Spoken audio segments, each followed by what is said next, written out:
번째 시간을 맞이했습니다. 오늘 이제 강의해 주실 선생님은 천원석 선생님입니다.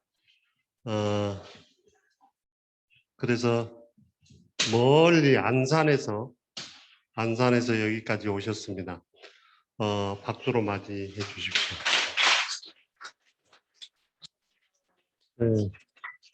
안산과 진도는 좀 특별한 관계죠? 네. 특별한 관계입니다. 굉장히 자매결연도 맺어 있고 또 지난 세월호로 인해서 마음의 상처를 이렇게 교류하고 있는 군끼리 이렇게 교류하고 있는 장소이기도 합니다. 그런데 거기에 이제 거주하시면서 작은 도서관 일들도 하고 그다음에 굉장히 많은 프로그램에 출연을 해서 정말로 좋은 강의를 오늘 해주실 걸로 믿습니다. 천원석 선생님의 강의를 청해 듣도록 하겠습니다.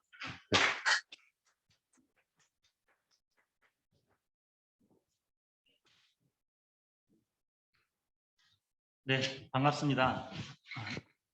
저는 마스크를 좀 벗어도 되겠죠? 예. 소개받은 천원석입니다. 어디 가서 제 이름을 좀 그래도 기억해 주십사라고 말씀드릴 때 1,000원짜리 돌이다라고 그냥 이렇게 이해해 주시면 좋겠다 말씀드립니다. 어느 날 한민복 선생님의 그 시 한 편이라고 하는 이야기, 그 시가 있죠. 제가 시 한 편이 뭐 3,000원인데 너무 헐하다 싶다가도 된장찌개 한 그릇만큼의 값어치를 했느냐 이런 시가 있는데 어느 날 제 인생을 돌이켜 보면서 내가 살아가면서 그래도 1,000원어치의 값어치는 하고 살아야 되지 않을까 뭐 그런 생각이 좀 들었습니다. 그래서 큰 건 못하더라도 1,000원짜리 한 잔이면 생수 한 병은 줄 수 있는 뭐 그런 값어치일 텐데. 네. 오늘 스탠드에서 촬영. 예. 네, 그렇겠습니다. 예. 예. 알겠습니다. 예. 그렇습니다. 예, 그런 의미로 제 이름을 좀 이렇게 소개를 좀 드렸습니다. 제 지금 잠깐만요. 우선 시작하기 전에 이게 온라인으로도 진행이 되니까 제 이야기가 들리시는 선생님들은 우선 온라인에 계신 선생님들은 밑에 보면 채팅창이 있습니다. 채팅창에 제가 보인다 싶으시면 1번을 쳐주시고 제 소리가 잘 들린다 그러면 1번, 안 들린다 싶으면 2번을 한번 좀 눌러봐 주시겠습니까? 네, 1번. 네, 한번 핸드폰이든 한번 갖고 계신 분들 한번 눌러봐 주시기 바랍니다. 예, 제가 좀 이따 이걸로도 한번 선생님들의 의견을 물어볼 일이 있어서 여쭤봅니다. 네, 좋습니다. 네, 좋습니다.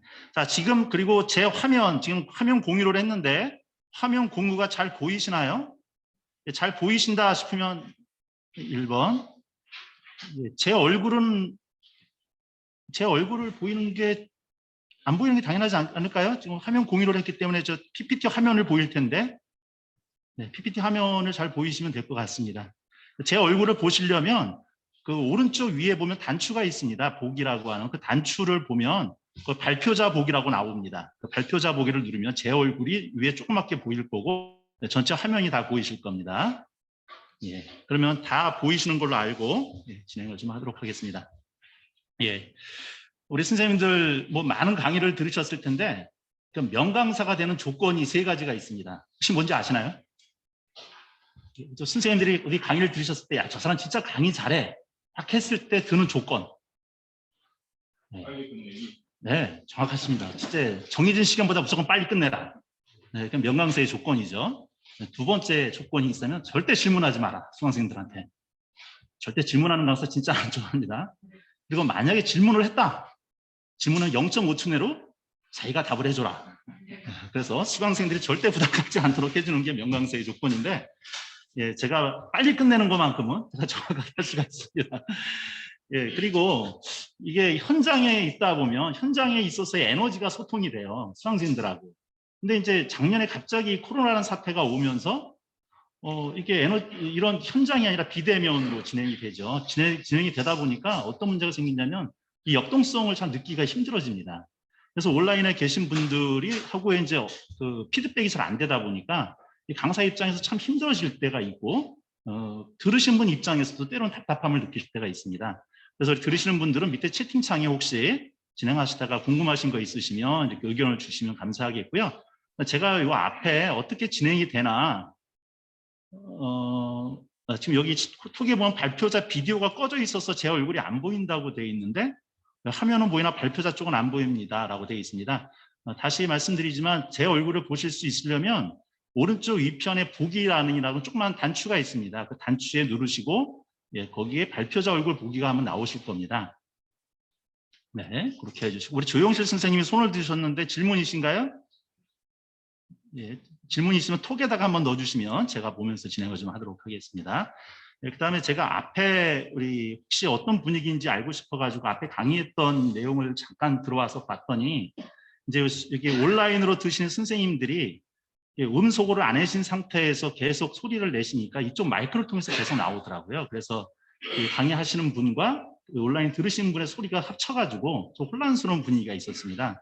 그래서 제가 여기서 전체적으로 음소거를 좀 눌렀고요. 만약에 내가 강의하는 과정 가운데 꼭 무슨 얘기를 좀 해야겠다 싶으신 분들은 채팅창을 통해서 한마디 하겠습니다라고 얘기해 주시면 제가 이렇게 음소거를 열어드리고 말씀해 드리는 기회를 갖도록 하겠습니다.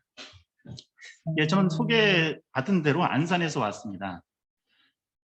안산 하면 왜 저한테 이게 단원의 생애와 그림이라고 하는 이런 쪽에 주제를 말씀하셨을까 생각해 봤더니 우선 단원 김홍도가 안산 사람이에요. 그리고 저는 또 안산에 살고요. 그리고 아까 말씀하셨지만 이 진도라고 하는 곳은 이 세월호라고 연결 때문에 안산하고 연결되어 있고 제 집이 바로 단원고 바로 앞에 있습니다. 그리고 이제 몇 년 전에 사고가 났을 때 제 와이프 친구 아들도 그래서 변을 당했었고 저 아들 녀석이 2명 있는데 친구들이 많이 그때 사고를 당했습니다. 안산에 초등학교가 8개, 중학교 8개, 고등학교가 7개가 있어요. 그 단원고라고 하는 곳에. 그러니까 한 집 건너 다들 알고 있는 사이들이죠. 그래서 힘들어했던 기억이 납니다. 밤마다 와가지고 울고 병원실 쫓아다니고 했던. 지금도 제가 어디 가서 이렇게 혹시 강의하다가 세월호 얘기가 나오면 이렇게 울컥해가지고 감정을 추스리기가 참 힘들 때가 있습니다. 그런 곳에 이렇게 와서 또 선생님들 얼굴 같이 뵙고 강의를 하게 돼서 참 감사하고 영광스럽게 생각합니다.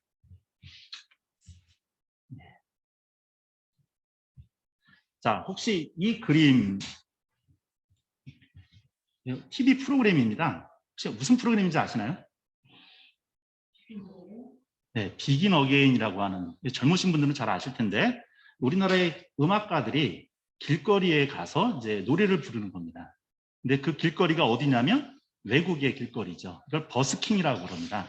그러니까 정해져 있는 어떤 공연장이나 이런 곳이 아니라 길거리, 광장, 해수욕장 이런 데 가서 그냥 일반인들을 대상으로 해서 노래를 부르는 거죠. 그랬을 때 우리 이 사람들이 유명 가수라는 것을 한국에서는 유명 가수들인데 그걸 전혀 모르는 사람들이 와서 들으면서 음악으로 하나 되고 소통이 되는 그런 과정들을 찍은 참 잘된 프로그램입니다. 근데 저는 이제 이 프로그램들을 보면서 한편으로 약간 좀 뭐라 그럴까 거북한 마음이 좀 들었었습니다. 그게 뭐냐면 이분들이 가서 했던 나라들이 있어요. 한국이 아니라 외국인데 주로 어느 나라 가서 했을까요? 주로 유럽이었어요. 주로 유럽. 근데 한마디로 얘기하면 동남아라든가 아프리카라든가 이런 쪽은 안 갔어요. 왜 안 갔을까요? 왜 유럽에만 집중이 돼 있었을까? 그런 생각이 좀 들었습니다. 그 이야기는 가만히 생각을 해보면 꼭 그런 의도는 아니었겠지만 혹시 무의식 속에 우리가 부르는 노래를 누구로부터 인정을 받는다면 그 유럽이라고 하는 문명의 선진국이라고 하는 나라로부터 인정을 받는다라고 하는 게 중요하게 여겨졌던 게 아니었을까 그런 생각이 듭니다. 우리가 흔히 쓰는 다문화라고 하는 이야기를 할 때 그 다문화라고 하는 것이 1990년대 초에 동남아라든가 아프리카라든가 이런 쪽에서 경제력이 우리나라보다 못했던 나라 사람들이 들어오기 시작을 하면서 그때부터 그 명칭을 다문화라고 쓰기로 했는데 그 전에 다문화가 없었어요? 있었죠. 있었는데도 불구하고 우리는 다문화라는 얘기를 안 썼어요. 그리고 우리가 다문화라는 이야기를 쓸 때 다문화에는 한국이 들어갈까요? 안 들어갈까요? 우리는 들어간다고 얘기하지만 실제로는 다문화라고 얘기할 때는 한국은 빠집니다. 그러니까 경제적으로 약하다고 생각했던, 우리보다 못 산다고 생각했던 나라들을 묶어서 다문화라고 하는 하나의 언어로 묶어놨을 뿐이고 거기에 우리는 빠지죠. 어떻게 보면 언어의 통역이라는 생각이 들고 그렇습니다. 이런 것들은 어떻게 보면 우리한테 우리의 열등감의 발로가 일 수도 있다는 생각이 좀 들기도 하고 심하게 얘기를 하면 그런 의미에서 좀 한편으로는 재미있으면서도 좀 불편했던 그런 것이었습니다. 1990년대가 되면서 한국이 경제적으로 엄청나게 발전을 하면서 먹고 사는 것을 뛰어넘어서 문화에 대한 욕구들이 일어나게 됐죠. 그러다 보니까 일반 우리 국민들도 문화에 대한 욕구가 일어나면서 음악이나 미술이나 이런 것들에 대한 이제 욕구들이 있어서 공부를 하기 시작을 했습니다.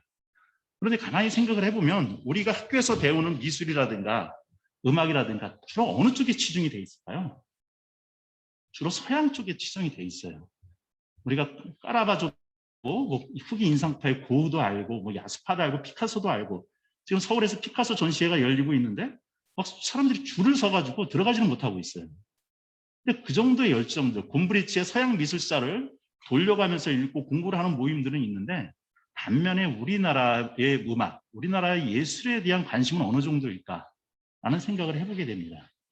그런 의미에서 이 진도라고 하는 이 귀중한 곳에서 15주 동안의 우리 진도의 예술과 더불어서 우리나라의 예술과 문학을 공부할 수 있는 이번 기회가 있다는 것은 참 귀한 일이다라는 생각이 좀 들고요. 그런 곳에서 제가 조그만 한 꼭지를 담당할 수 있었다는 것에 대해서 참 감사한 생각이 좀 듭니다. 어쨌든 우리 것에 대한 새로운 인식과 재발견이 시작이 되면서 그런 것들을 많이 알리려고 했던 분들이 계시죠.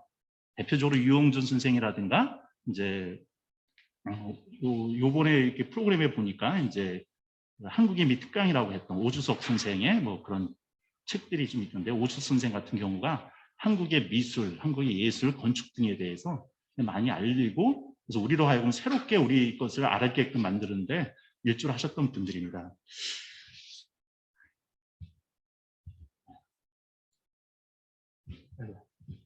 네. 옹야편에 보면 지지자는 불여 호지자고 호지자는 불여 낙지자다. 잘 아시는 말씀일 겁니다.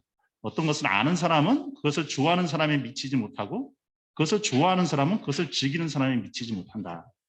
어쨌든 우리 것에 대한 많은 관심들이 일어나면서 우리 것을 알아야겠다라고 하는 많은 열정들이 일어났어요.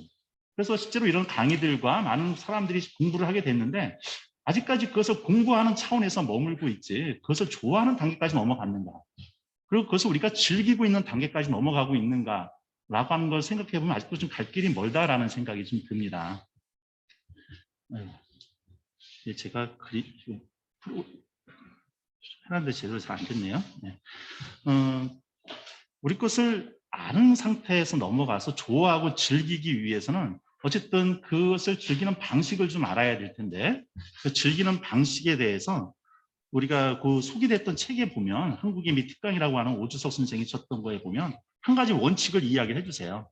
그것은 뭐냐면 옛사람의 눈으로 보고 옛사람의 마음으로 느껴야 한다. 이것을 제일 원칙으로 나눠집니다.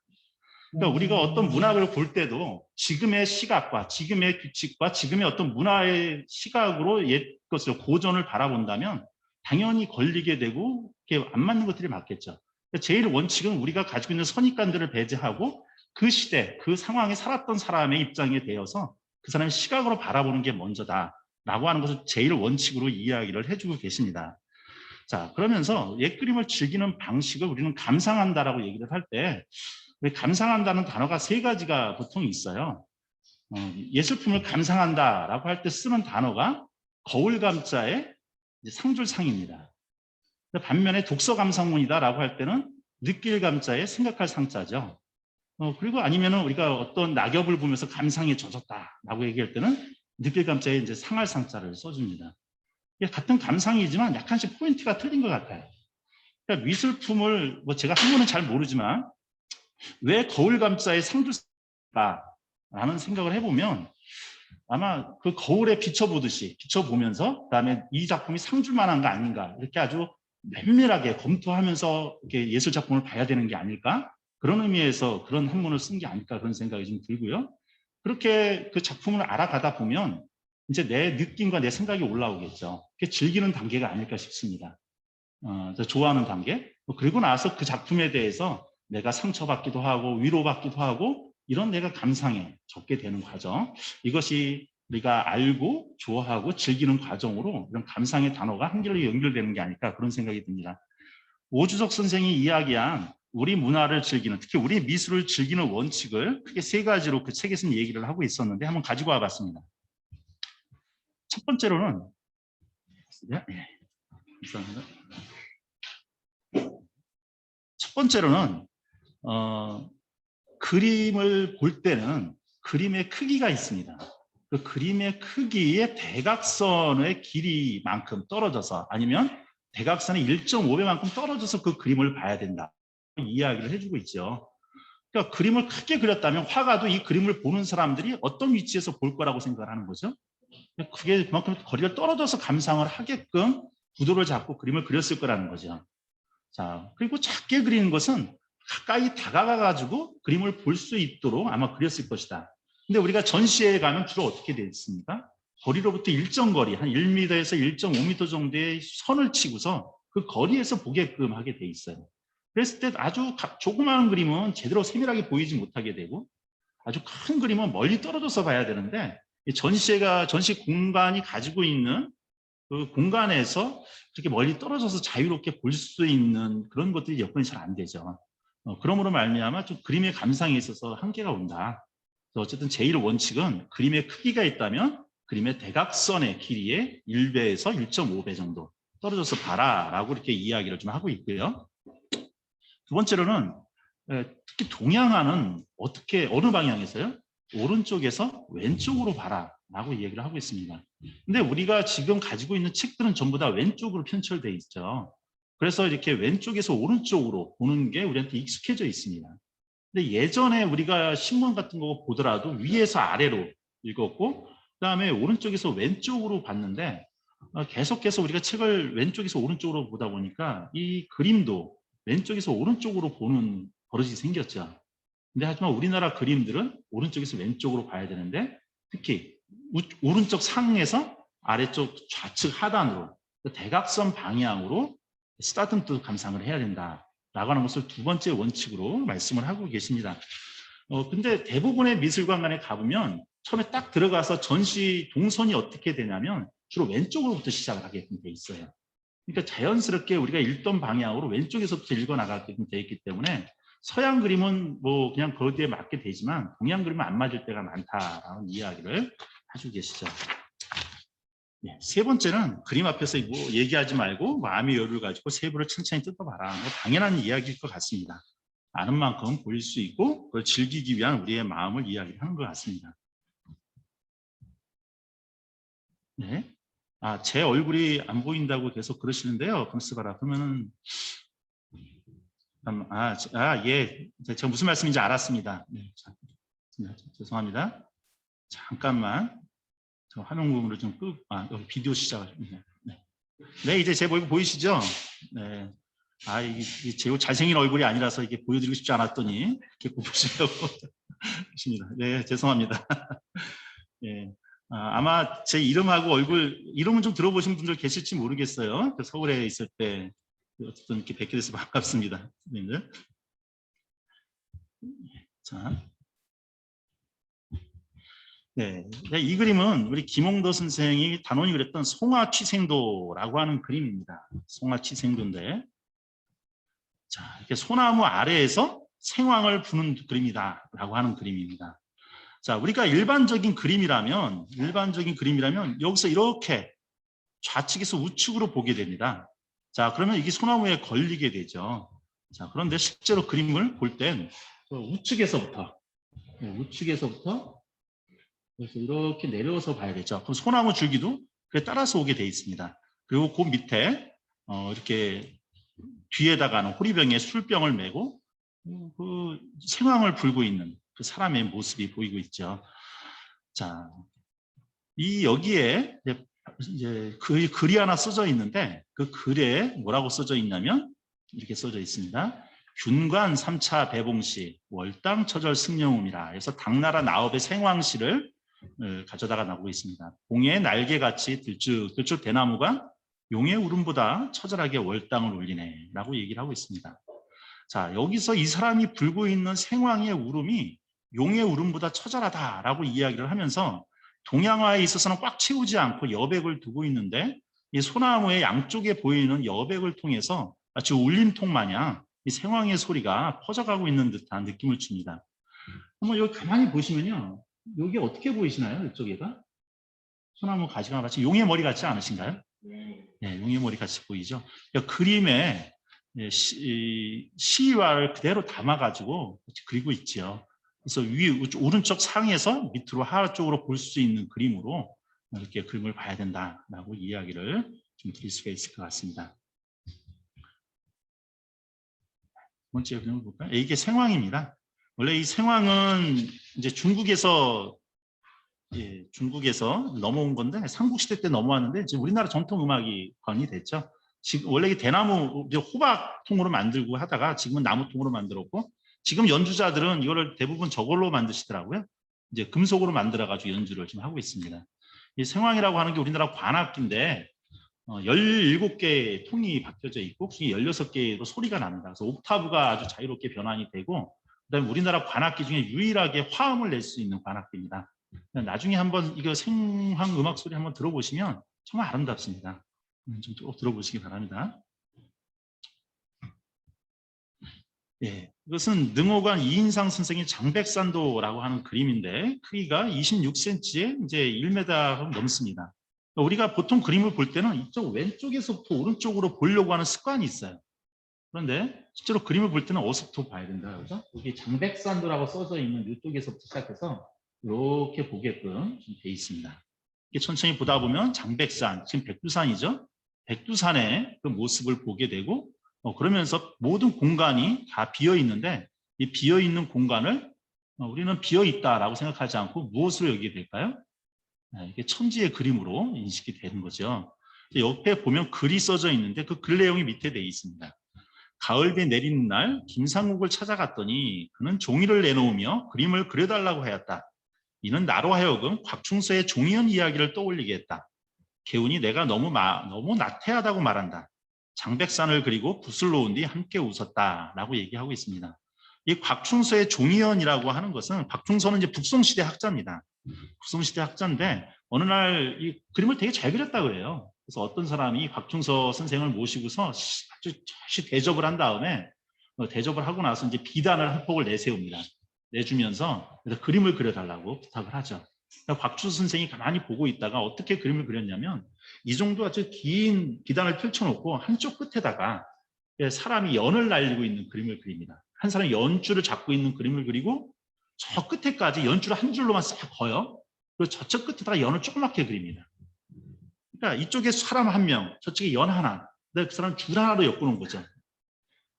그렇게 그림을 내줬다 그러는 거죠. 그러니까 그 그림을 받았던 사람은 너무 실망이 큰 거죠. 비싼 비단을 내놓고 그림을 그려달라고 그랬더니 모든 공간을 다 빈 여백으로 놔뒀던 거죠.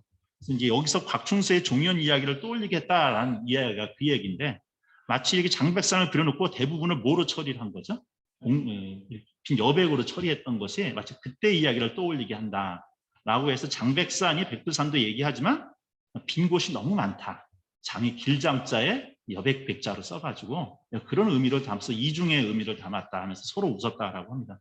자, 이런 얘기를 볼 때마다 우리 조상들이 가졌던 그 여유와 그 운치 이런 것들이 참 부럽다라는 생각이 좀 들어요. 우리는 뭔가를 꼭 채워야만이 안심이 되고 뭔가를 누렸다는 생각이 드는데 그 여백 속에서 천지를 볼 수 있는 그런 여유. 어쨌든 이런 그림들을 저쪽 위에서부터 오른쪽에서부터 밑에 자하로 보는 그런 그림이다라고 할 수가 있을 것 같습니다. 네, 한 번을 더 본다면 이제 이 김홍도의 군선도라고 하는 작품입니다. 32세 때 만들어진 작품인데 이 길이를 한번 보시면 세로가 1m 30이고 가로가 이제 5m 70입니다. 거의 6m에 가까운 엄청난 큰 그림이죠. 이런 그림을 만약에 가까이 앞에서 보게 된다면 전체 그림을 볼 수가 없습니다. 우리가 김홍도 하면 딱 들어오는 단어가 뭐냐면 풍속화가 이렇게 이야기를 하죠. 근데 실제로 김홍도의 그림은 풍속화가 있지 않습니다. 실제로 도속화라고 해가지고 도교와 불교의 인물, 도속인물화라고 하는 것이 더 이제 김홍도의 작품을 볼 수 있는 진짜 그림들이고, 또 하나는 화조화라든가 뭐 영묘화라든가 이런 그림들이 훨씬 더 김홍도의 진품을 나타낼 수가 있는데, 우리가 이제 김홍도 하면은 알고 있는 풍속화 이런 것들이 어렸을 때부터 많이 보다 보니까 풍속화에 꽂혀 있는 경우가 많습니다. 자, 이 군선도라고 하는 것은 이제 19명의 신선들이 신선들 중에 여왕이라고 할 수 있는 서왕모의 생일날, 서왕모의 생일을 축하하기 위해서 지금 가고 있는 장면들이에요. 그래서 여기서 병풍으로 만들어져 있는 건데, 크게 보면 한 무리, 두 무리, 세 무리로 나눠져 있습니다. 그래서 이쪽 큰 무리에서 작은 무리, 또 작은 무리 이렇게 나눠지죠. 그 다음에 옷의 줄기를 보면 바람에 발려서 한쪽 방향으로 옷감이 날립니다. 이쪽 오른쪽에서 왼쪽으로 바람이 부니까 옷의 바람, 옷깃도 이렇게 날리게 돼 있죠. 그래서 자연히 이 그림을 보는 사람들로 하여금 큰 무리로부터 점점 숫자가 줄어드는 쪽으로 눈이 옮겨지면서 이 옷의 방향에 따라서 시선이 갈 수 있게끔, 집중할 수 있게끔 그려져 있습니다. 여기서 뭐 한 명 한 명의 이제 그 신선들의 이름이 있는데, 대표적으로 알 수 있는 게 이렇게 여기 책을 들고 계신 요 분이 노자 선생입니다. 도덕경을 들고 가고 있는 거고, 요 편에 이 사람이 복숭아를 들고 있는 사람 하면은 우리가 잘 아는 삼천갑자 동방사 선생은 얘기를 하고 있습니다. 뭐 그렇게 해서 이쪽이 군선도라고 하는 기념비적인 작품이죠. 우리나라 국보 배시의 139호로 지정이 된 작품입니다. 자, 뭐 이런 것들을 쭉 이야기하면서 과연 우리나라 작품, 특히 우리나라 미술을 즐겨할 수 있는 그 자세가 무엇인가를 얘기할 때 크게 이제 대학의 정신장 7장 이야기입니다. 두 번째 줄에 보면 시불견이고 청이불문이다라고 이야기를 하죠. 보았지만 본 게 아니다. 들었지만 들은 게 아니다라고 이야기를 합니다. 그래서 이때 시라고 하는 것은 볼 시자, 그러니까 영어로 따지면 C예요.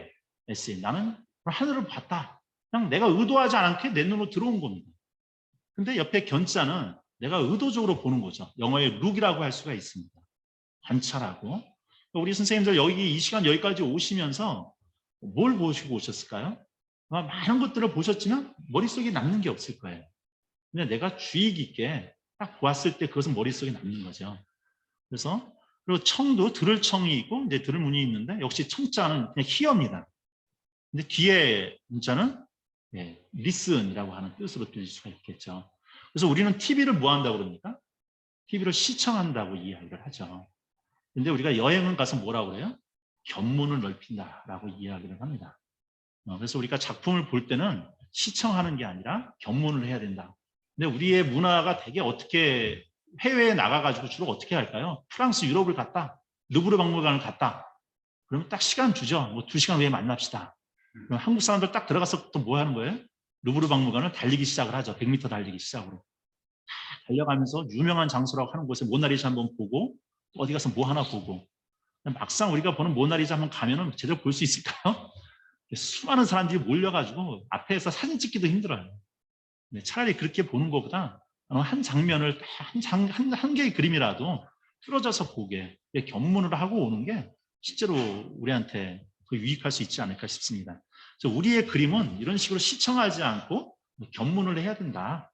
이것을 우리가 흔히 아는 말로 아는 만큼 보인다 라고 하는 말로 대체할 수 있을 것 같습니다. 그래서 오늘 김홍도 선생의 그림을 좀 몇 가지를 제가 아는 만큼 우리 선생님들에게 나누고, 아마 다 아시는 내용일 거예요.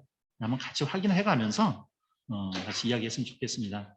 제가 지금 아마 가지고 계신 자료가 제가 PPT 자료인데 빠진 게 많을 겁니다. 이게 처음에 이 책을 좀 만들어야 된다고 해서 이렇게 좀 달라고 하셔가지고 또 많이 실을 수가 없어서 몇 장만 대표적으로 실었기 때문에 그걸 바탕으로 하셔가지고 앞에 있는 거랑 같이 참고를 좀 하시면 좋을 것 같습니다.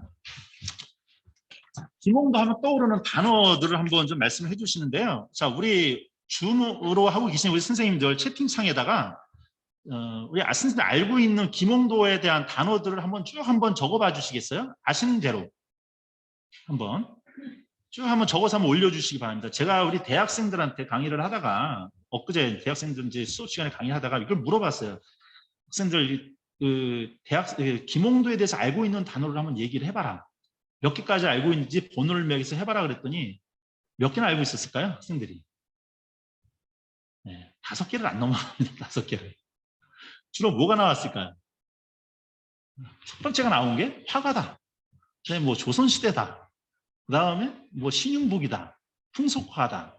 뭐 요 정도 나오면 그 다음에 나오는 게 씨름. 그 다음에 서당. 이 정도가 많이 잘 나와야 뭐 송화맹호도 요 정도에서 끝나되더라고요. 네, 여기 우리 선생님들 올려주시는 거 보니까 무슨 안산, 강세왕, 네, 풍속화가, 정조오진, 네, 우리 전미숙 선생님께서 많이 올려주셨는데 안산에 계신 분이시죠? 네, 좋습니다. 우리 다른 선생님들 한번 적어봐 주시죠. 네. 아마 우리 여기 계신 선생님들은 좀 많이 아실 텐데 우리 선생님 혹시 김홍도에 대해서 아시는 것들 있으면 말씀 부탁드릴까요? 지금 말씀하신 네, 학과, 네, 공학원, 네, 그리고 시대는 반도시대, 네, 그리고 지금 얘기 안 하죠. 네. 네, 양성희 선생님 도화서, 서혜경 선생님 많이 아시네요. 금강사군첩의 단원도. 네, 와, 우리 서혜경 선생님이 여기 오셔서 강의를 하셨어도 좋았을 것 같네요. 많이 하시네요. 무의기기도도. 네, 감사합니다. 네, 실제로 우리가 알고 있는 김홍도는 아까 말씀드렸던 대로 우리 초등학교 때부터 교과서에 나와요. 씨름이라고 하는. 이게 국어교과서, 그다음에 사회교과서, 미술교과서. 그래서 고등학교 졸업할 때까지 10번 이상을 봅니다. 같은 작품을, 특히 풍속화만. 그러다 보니까 김홍도가 풍속화에 집중화돼 있어요. 그래서 우선은 우리 선생님들이 알고 계신 이 김홍도의 풍속화가 어떤 작품인들인지 그걸 잠깐 살펴보고 실제로는 김홍도가 풍속화만이 아니라 실제로는 산수화라든가 이런 쪽에 어떤 작품들이 있는지도 한번 같이 살펴보면서 김홍도에 대한 이해를 하면서 넓혀가는 시간을 가져보도록 하겠습니다. 네, 김홍도는 1745년에 태어났는데 언제 돌아가셨는지는 정확하지가 않습니다. 1805년이라는 얘기도 있고 1806년이라는 이야기도 있고 기록에 남아있지를 않습니다. 왜 그러냐면 이 김홍도라고 하는 분 출신 자체가 중인 출신이죠. 그러다 보니까 중인 출신에 대한 그런 뭐 자세한 기록들이 남아있지를 않아요. 단지 알 수 있는 것은 이제 좀 이따 말씀드리겠지만 김홍도의 그림과 그분의 적었던 다른 사람들의 기록을 통해서 언제쯤 돌아가셨겠구나라고 이야기할 뿐입니다. 이 김홍도 선생의 자는 산흥이라고 썼습니다. 그리고 호는 잘 아는 대로 단원, 단구, 서호, 뭐 치하사, 첩치용 등 여러 걸 썼는데 우리가 잘 알고 있는 것은 단원 혹은 단구 정도 많이 알고 계실 거죠. 말씀하신 대로 도화서 출신이죠. 그리고 도화서 중에서도 자비대령 화원이다라고 해가지고 나중에 정조 임금에 의해서 발탁이 됩니다. 그 원래 도화서라고 하는 것은 권례 기관이 아니었어요. 권리 바깥에서 그림을 그렸던 사람들이었고 왕의 명령이나 정부의 명령 뭐 이런 것들을 받아서 그림을 그렸던 것이었는데 정조가 특별히 그 중에서 규장각을 만들고 규장각 안에다가 자비대령 화원이라고 하는 제도를 만들어서 도화서 화원 중에서 특별히 뽑아가지고 그 권례로 들어와서 직접 요구하는 그림들을 그리게 만듭니다. 그것이 영조 때부터 임시적으로 시작을 했다가 나중에 정조 때 정식적으로 발족이 됐고 고종시대까지 한 100여 년 정도 운영이 됐다가 1880년도인가 80몇 년도에 이게 이제 없어졌다라고 돼 있죠. 김홍도 선생은 뭐 그림뿐만이 아니라 이제 글도 잘 썼고 그다음에 시도 잘 썼고 또 이제 악기도 잘 불렀던 지금으로 따지면 종합적인 엔터테이너먼트였죠. 시대를 잘못 만나서 노년의 삶이 무척 불우한 삶을 살았지만 저는 지금의 입장에서 볼 때는 참 대단한 친자였다고 볼 수가 있습니다.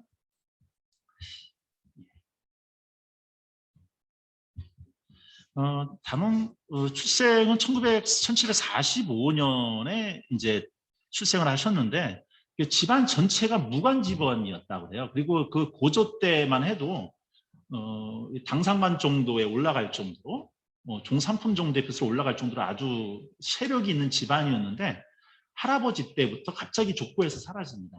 그래서 그런 것들을 따져보면 그리고 나중에 이제 김홍도 선생의 아버지나 할아버지 쪽의 그 출신이 되게 미천한 것을 보면 아마 증조 할아버지 때쯤에 와서 뭐라 그럴까요? 그 서출 출신의 자식이 아니었겠는가.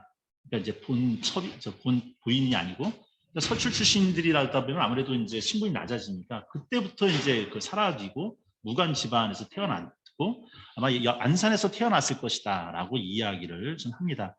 나중에 기록에 보면 강세왕 선생이 이제 표암 강세왕 선생이 그 스승인데 나이 차이는 한 30살 정도 차이가 나세요.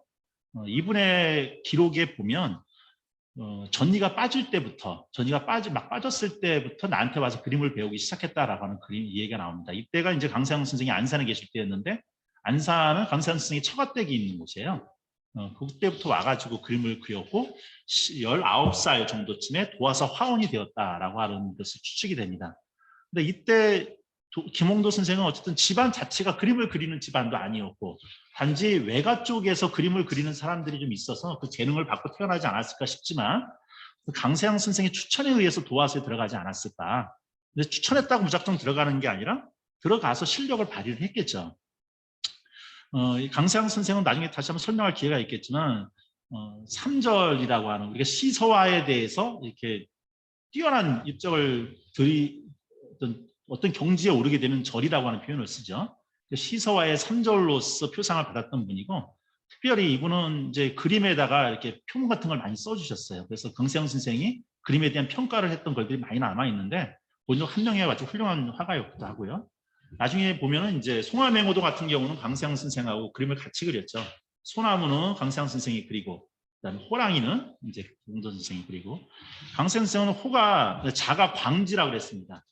지가 빛난다라고 해가지고 본인을 어떻게 표현을 했냐면 내가 글씨는 왕이지다.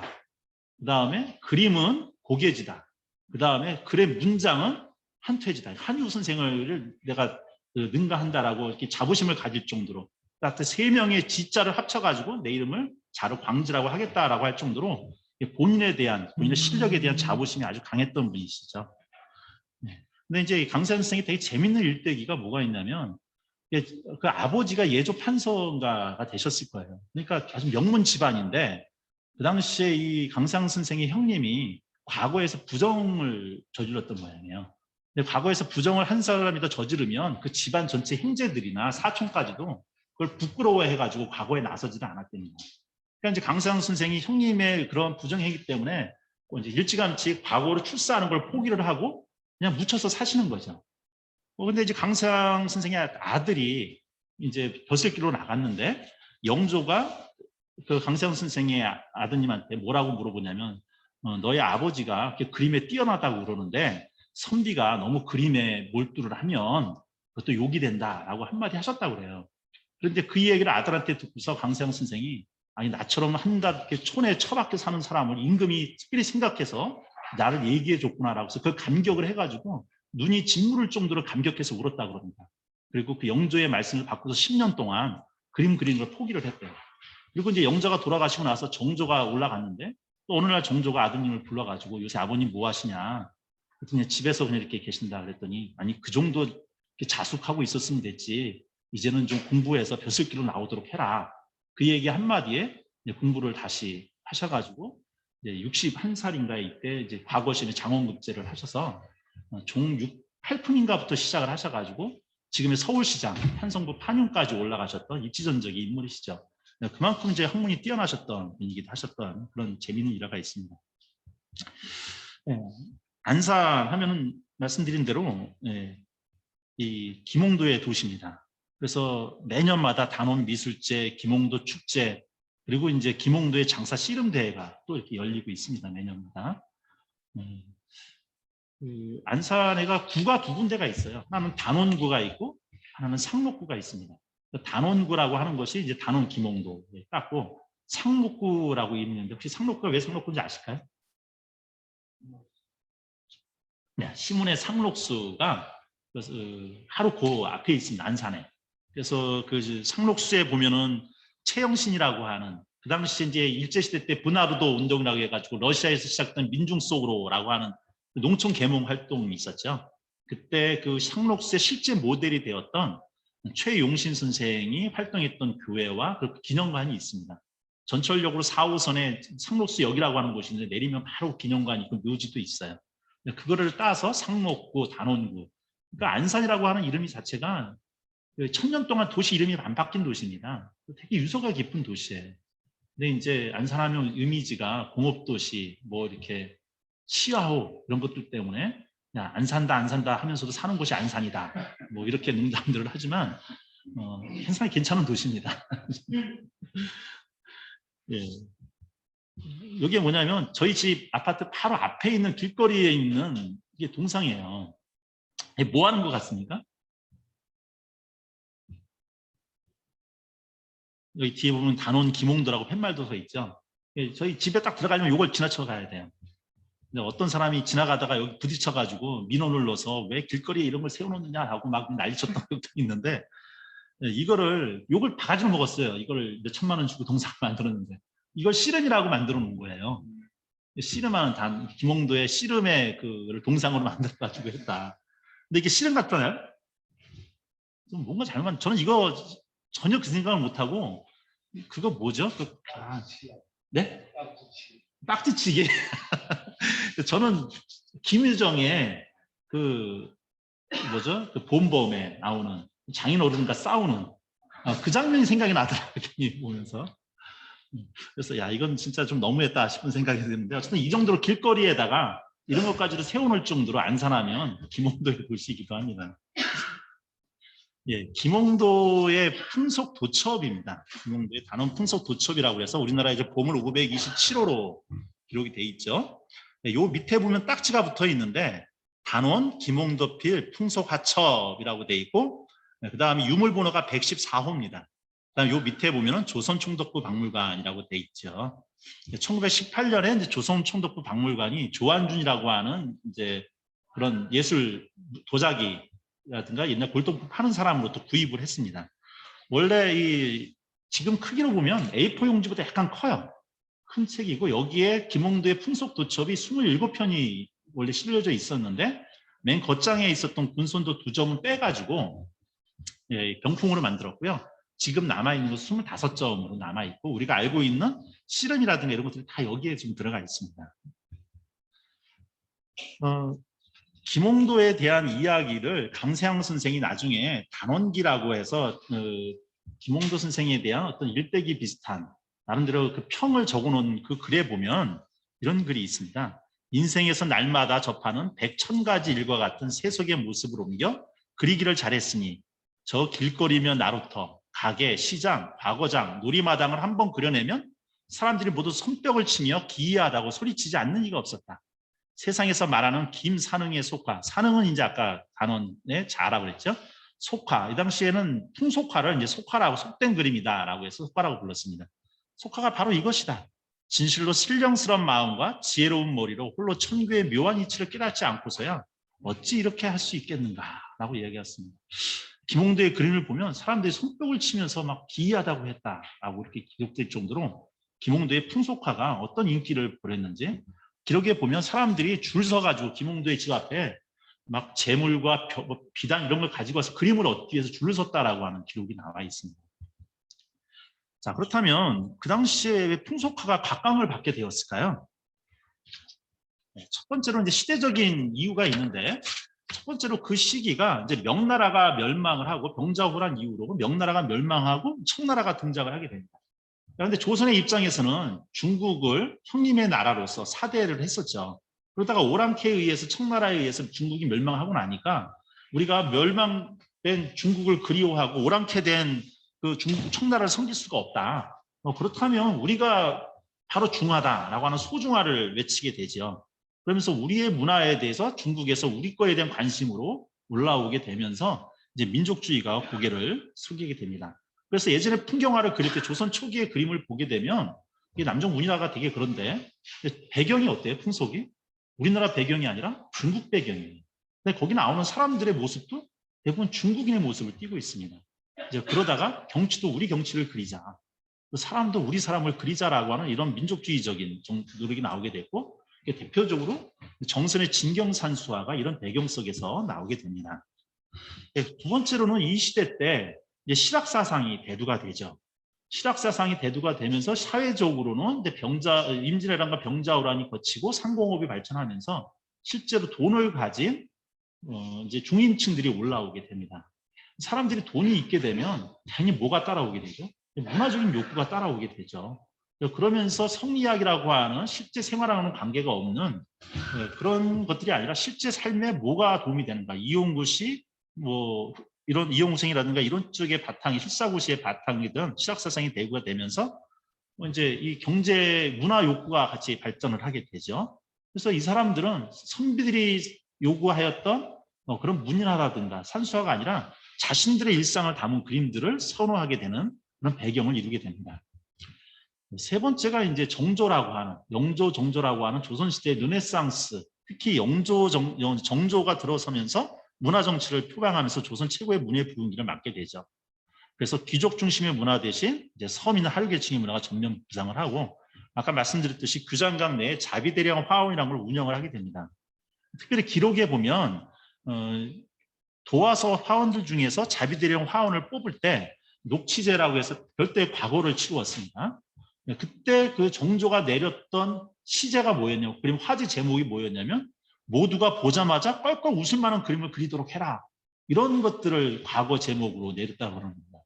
그러면 이제 그 정조가 이렇게 그런 화가들의 그림을 통해서 서민들이 어떻게 살아가는 것을 보고 싶었고 그런 것들을 통해서 이제 서민 정치를 하고 싶었다 보니까 화원들이 그런 정조의 의중을 반영을 해서 풍속화를 그리게 됐고 그리고 그런 풍속화가 아까 얘기했던 대로 경제력이 바탕이 된 사람들에 의해서 수요가 발생이 되고 그래서 그런 풍속화의 이제 발전이 이루어졌다라고 이야기를 하죠.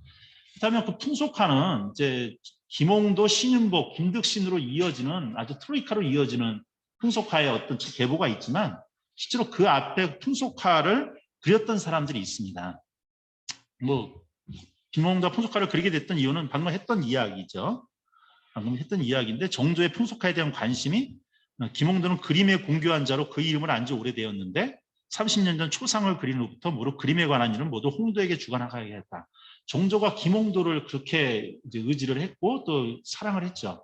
그래서 그 김홍도를 통해서 모든 그림을 다 맡겼다 그러고 실제로 김홍도가 정조한테 얼마나 감사하고 또 정조가 김홍도를 선생을 얼마나 또 믿었는지가 이런 기록에 나와 있습니다. 나라에서 화원을 등용한 것, 찰방 벼슬을 내린 것. 이제 그 당시에 찰방 벼슬이 정 6품 정도 되는데 화원이 올라갈 수 있는 중인이 올라갈 수 있는 최고의 벼슬이었다고 해요. 근데 김홍도 선생이 이제 찰방 벼슬을 나중에 받고 현관까지 되죠. 본시 여간에서 없던 일이며 김홍도에게도 포이로서 최고의 영예를 누린 것이다. 임기를 마치고 도화소로 돌아와 벼슬을 하며 때때로 규장각에 들어가 궁중에서 연애하는 장면을 그렸다. 외인들은 사실 아는 이가 적었지만 임금께서 미천한 사람을 버리지 않았으니 김홍도는 밤중에 감격하여 눈물을 흘리며 어찌해야 보답할 수 있는지를 물었다. 라고 하는 기록이 남아 있습니다. 한마디로 정조 대왕이 김홍도 선생을 아껴서 그렇게 그림을 맡겼고 김홍도도 또 이제 정조의 남자로서 이제 그만큼 충성을 다했다라는 거죠.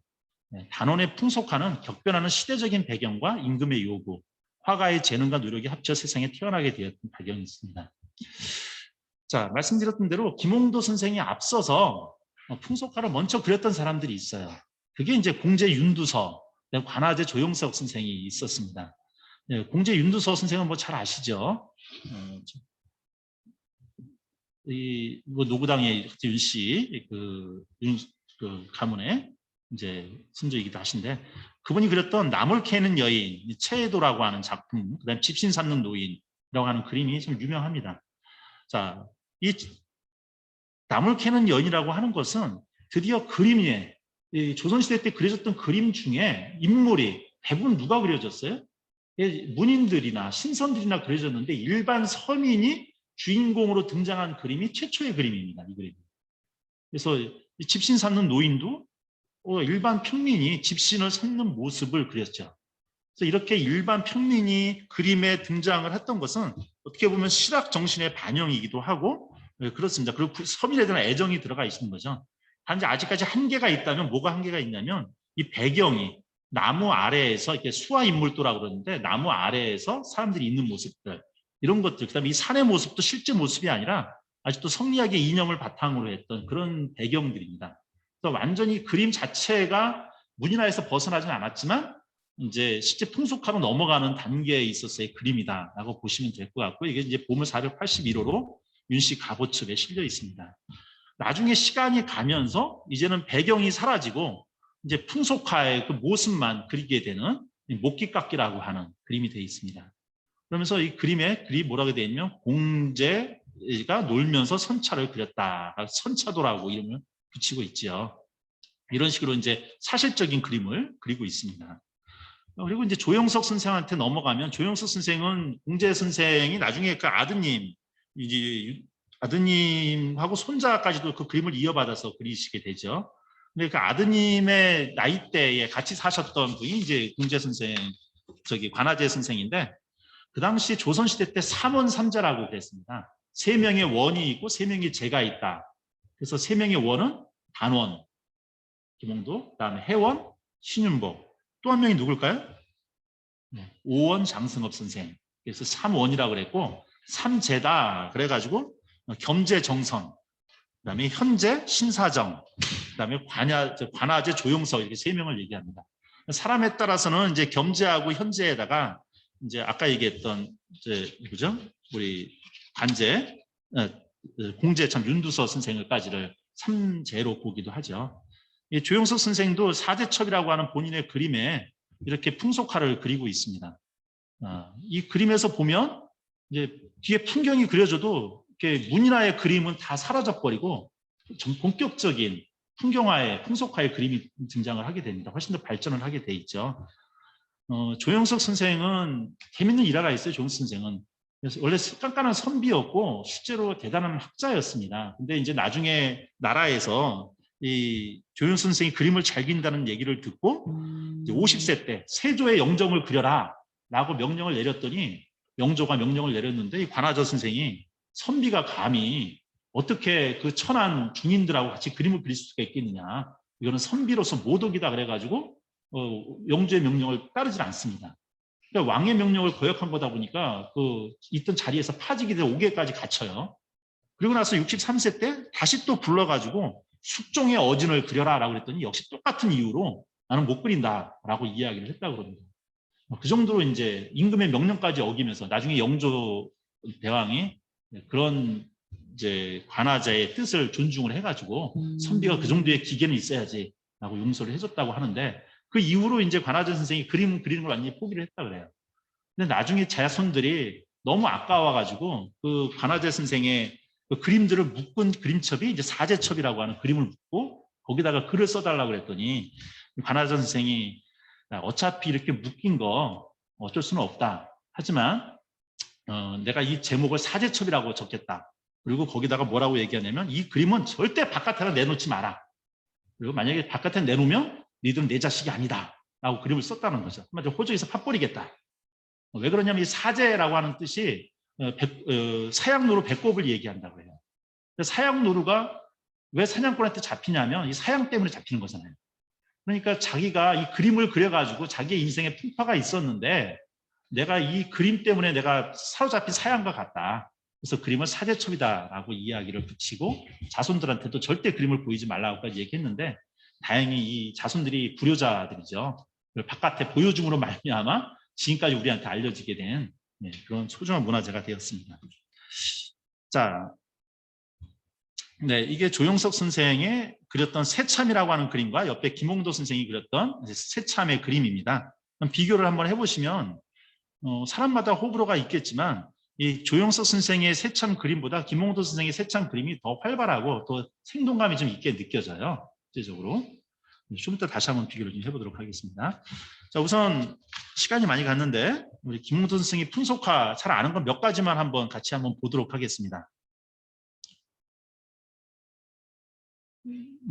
아까 씨름하는 것이 아니라 시비 거는 듯합니다 라고 적어주셨습니다. 자, 이 그림이 이렇게 크게 보이지만 실제로는 아까 말씀드렸듯이 A4 용지 좀 더 크기입니다. 이게 워낙 많이 알려져 가지고 이 그림이 의미하는 바는 대부분 다 아실 거라고 생각이 들어요. 여기에 사람이 모두 몇 명이 있을까요? 한번 때려 맞춰 보시죠. 대략 예, 22명입니다. 정확하셨어요.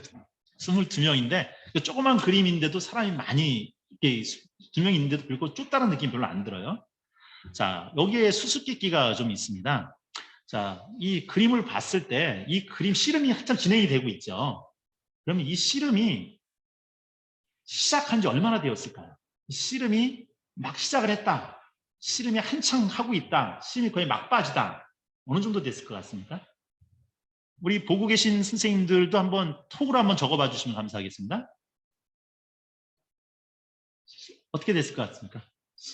씨름의 막바지다. 어떻게 막바지란 걸 알 수 있을까요? 네? 갓을 다 벗어나서 보다가 보니까 지쳐가지고 그럴 수 있겠네요. 예, 이제 이 그림을 가지고 여러 가지 해석들을 하는데 실제로는 이게 씨름이 아마 한참 진행이 됐을 거다라고 아는 게 여기 위에 있는 사람이 800일을 하고 누워 있어요 지금. 어느 정도 시간이 지나서 이제 지쳐가지고 800일을 하고 있겠구나 이런 거 있고, 여기 요거 부채를 들고 있는 남자 다리를 쭉 펴고 있죠. 주무르고 있는 모습이 보입니다. 자, 이걸 보면 이제 시간이 어느 정도 많이 흘렀겠구나라고 할 수 있습니다. 자, 여기 그다음에 요 모자가 있습니다. 요 특별한 모자가 있는데 요 모자가 그 당시에 신분이 이 모자의 주인이 어떤 신분인가를 알 수가 있다고요. 이런 모자는 돼지 털로 만든 그냥 마부가 쓰는 모자였다고 합니다. 그래서 요 모자를 보고 이 사람의 신분이 마부꾼이었구나라고 알 수가 있다고 그러죠. 자, 여기 두 사람은 왜 갓을 벗고 신발을 벗고 있을까요? 뒤에 보면 둘 다 똑같이 갓이 놓여져 있는 거 보니까 이 두 사람은 벗고 있네요 지금. 네, 다음 선수라는 겁니다.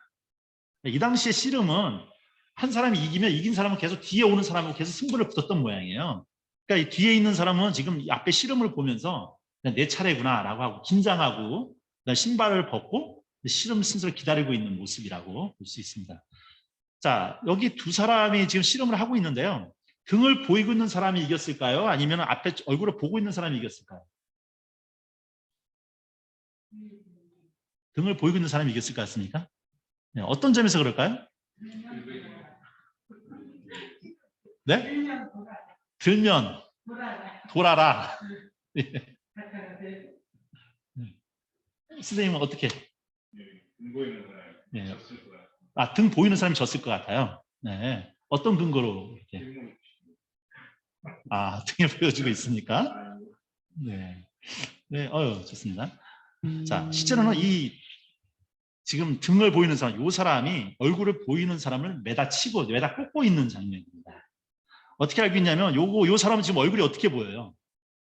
입을 꽉 다물고 있죠. 힘을 딱 쓰고 있고, 여기 얼굴이 보이는 사람들은, 아이고, 낭패다. 라고 하는 얼굴 표정이 그대로 드러나 있습니다. 자, 그러면 이 사람은 이쪽으로 넘어갔을까요? 오른쪽으로 넘어갔을까요? 왼쪽으로 넘어갔을까요? 이쪽으로요. 이쪽으로, 아니면 오른쪽으로. 자, 한번 제가 이쪽으로 넘어갔다 한번 손들어 보시겠어요? 왼쪽으로. 아니, 오른쪽으로 넘어갔다. 우리 선생님 왜 오른쪽으로 넘어가셨을까요? 넘어갔을까요? 느낌이 씨름 많이 보셨군요. 네, 이 사람은 이쪽으로 오른쪽으로 넘어갔습니다. 그럼 어떻게 하냐면 이 두 사람이 지금 뭐 하고 있어요? 예, 놀래가지고 하고 있는 장면이라는 거죠. 저로 탁 넘어가는 게 한마디로 스냅 사진을 찍은 거예요. 딱 넘어가고 있는 장면. 자, 그다음에 여기 보면 고무신이랑 신발이 보이는데 하나는 고무신이 아니죠. 가죽신이고 고무신 아직 있을 때가 아닙니까? 하나는 일반 집신이에요. 그러면 가죽신을 신었다는 것은 한 사람은 양반이고 한 사람은 평민이라는 얘기겠죠. 두 사람 중에 누가 평민이고 누가 양반일까요?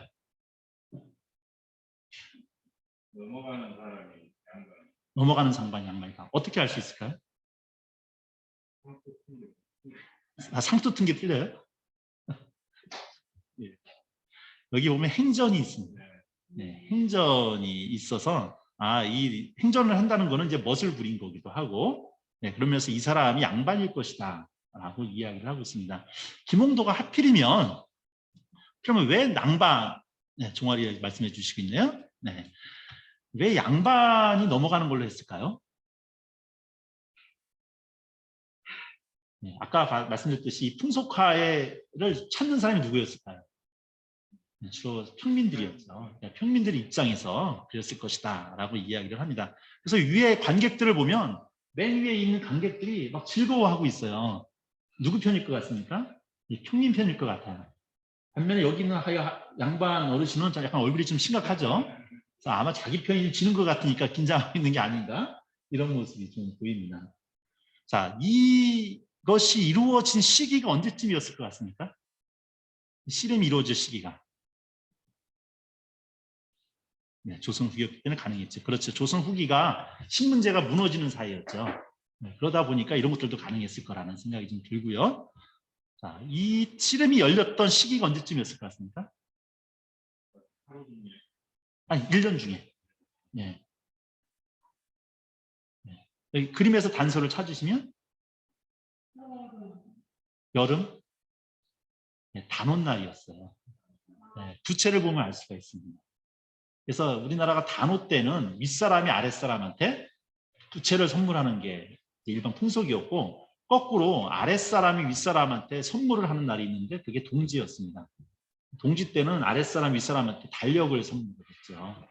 그래서 윗사람이 아랫사람한테 이제 부채를 선물하는 것은 더위에 열심히 부처질을 하고 더위 먹지 말고 열심히 일해라 라고 하는 의미에서 줬다고 그럽니다. 자, 이때 이 씨름이 지금 사람이 기술이 들어가고 있어요. 혹시 씨름 아시면 어떤 기술이 들어가는지 혹시 아실까요? 별배지기입니다. 들어가죠, 별배지기예요. 근데 지금의 씨름하고는 약간 차이가 있어요. 어떤 차이가 있을까요? 네? 삿바가 없어요. 그래서 이 삿바가 없는 것은 우리나라 전통 씨름 중에 경기도와 한양 지역에서 있었던 씨름이 이렇게 삿바가 없는 씨름이었습니다. 이걸 밭씨름이라고 합니다. 밭씨름의 모습을 그렸던 그림이다라고 이야기를 하고 있죠. 그래서 이런 김홍도의 풍속도를 쭉 살펴보면 그 당시에 이 풍속을 잘 알 수가 있고 실제로 조선기 김홍도의 풍속첩을 가지고 그 당시에 의복 연구라든가 그 당시에 생활상 연구로 논문들이 많이 나와 있습니다. 그런들을 보서. 근데 이 그림이 참 놀라운 것 중에 하나가 22명이 들어가 있음에도 불구하고 이게 답답하다는 느낌이 안 들어요. 왜냐하면 이쪽 오른쪽에서 아래쪽으로 이렇게 구멍이 뻥 뚫려서 바람이 이렇게 들어갈 수 있게끔 돼 있죠. 그 다음에 시선이 이 신발이 바깥으로 다른 사람들 다 안쪽으로 향하고 있는데 반면에 이 엿을 파는 아이의 시선이 바깥, 그 다음에 이 신발의 시선이 바깥으로 향하게 됨으로 말미암아 이 시선이 좁다라는 느낌이 들지는 않습니다. 그래서 짧은 그림인데도 불구하고 그 다음에 붓으로 한 번 칠했음에도 불구하고 사람들의 얼굴 표정이 다 틀려요. 이런 것들이 얼마나 김홍도 선생의 천재적인 작가인가라고 하는 것을 나타내는 증빙인 거죠. 네, 별배지기 많이 아시네요, 우리 선생님들. 네, 여러 가지 뭐 다 적어놨던 거 같습니다. 그다음에 요거 한 가지 설명을 드리면 이거 뭐 진짜로 그렇게 해서 그렸는지 모르겠지만 위에 숫자 보면 5명이에요. 여기 8명이고 2명, 5명, 2명 해가지고 옆으로 쭉 대각선으로 보면 12명, 이쪽도 12명. 그래서 마방진의 형태를 취했다라고 이야기를 하고 있습니다. 그 다음에 이제 위쪽에가 사람이 많이 그림으로 말미암아 되게 역동적으로 나타낼 수 있던 그랬다는 거죠. 만약에 밑에가 사람들이 많았으면 그림이 되게 딱딱하고 죽었을 텐데 일부러 위쪽에 사람을 많이 배치함으로 말미암아 역동적인 모습들 걸 그렸다라고 이야기를 좀 하고 있습니다. 자, 근데 여기서 재밌는 게 뭐냐면요.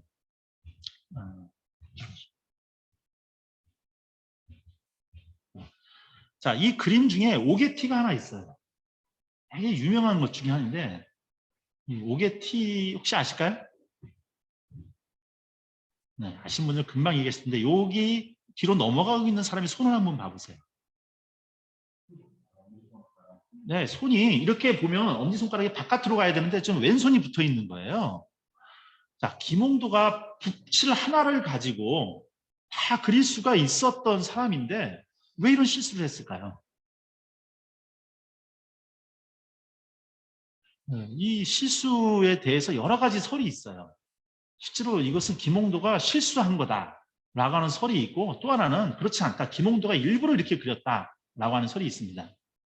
자, 김홍도의 이 풍속 화초에 보면 실제로 사람 신체를 이렇게 잘못 그린 것들이 많이 나타납니다. 한번 살펴볼게요.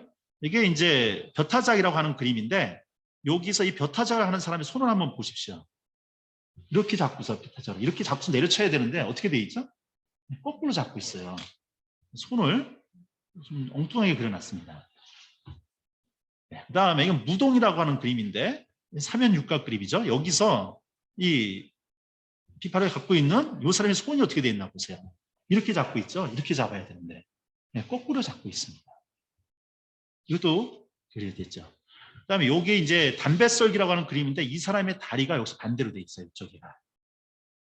그다음에 세참의 그림에서 이 사람의 다리도 실제로 반대로 좀 되어 있습니다. 네. 그다음에 여기 이 서당의 그림인데 서당의 아이의 어깨를 한번 보세요. 기형적으로 크게 그려져 있어요. 자, 그러면 왜 이런 식으로 모든 그림마다 이렇게 틀리게 그렸을까? 김홍도 같은 대가가 이런 걸 틀리게 그릴 이유가 뭐였을까를 여러 사람들이 이야기를 하면 첫 번째 진짜 실수였다. 두 번째로는 숨은 그림 찾기였다. 그러니까 이것이 평민들을 위한 거다 보니까 그냥 보고 웃는 것뿐만이 아니라 니들이 한번 틀린 거 찾아봐. 이런 의미에서 일부러 숨은 그림 찾기 했다라고 하는 설도 있고요. 또 하나는 김홍도 선생이 이것들이 이제 사람들한테 많이 넓히다 보면 다른 사람이 내 그림을 위작할 수도 있다. 그러니까 위작 방지. 이게 내 그림이다라고 하는 표시로서 그려놓은 게 아니었느냐라고 하는 또 썰도 있습니다. 또 반면에 이 김홍도 선생의 이 풍속 화첩이 실제로는 2020년인가 2019년인가에 논문에 발표가 된 것 중에 하나로는 이게 김홍도 선생의 그림이 아니다. 위작이다라고 하는 또 설도 발표됐어요. 25첩이 그 설도 세 가지인데 다 김홍도 선생 그림이다. 아니 그 중에 몇 점만 김홍도 선생 그림이고 나머지는 위작이다. 전부 다 위작이다. 라고 하는 그 설들이 막 섞여 있습니다. 왜냐하면 다른 그림들은 김홍도 선생의 화첩 이런 실수부터 시작을 해가지고 그 그림의 화풍이 김홍도 선생의 화풍이 아니라 나중에 김득신 선생의 화풍과 너무 닮아 있다라는 이야기들. 그다음에 미국이나 샌프란시스코 이런 데서 똑같은 구도에 그려졌던 그림들이 다른 사람 화가 이름으로 많이 좀 보여지고 있어요. 그런 걸 보면 수많은 사람들이 위작을 했을 것이다.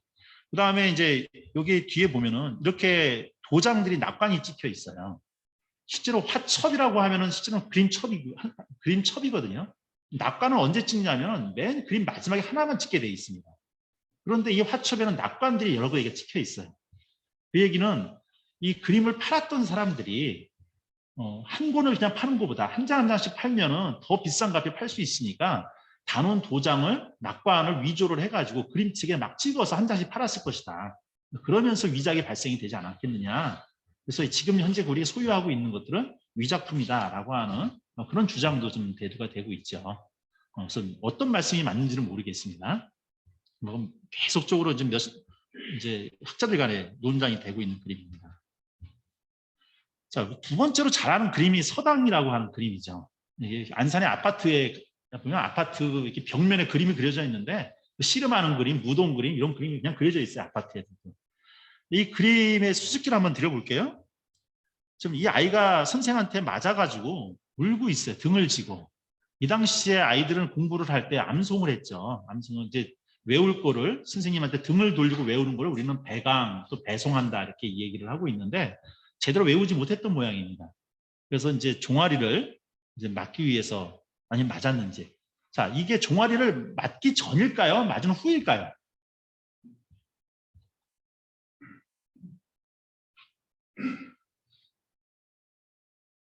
이거 보시면서 그런 생각 혹시 안 해보셨어요? 맞기 전일까요? 맞은 후일까요? 이게 맞기 전이요? 근거가 어떻게 될까요? 네, 지금 대님을 풀고 있는 건데 대님을 묶는 것일 수도 있고 푸는 것일 수도 있어요. 이게 푸는 거예요. 근거가 뭘까요?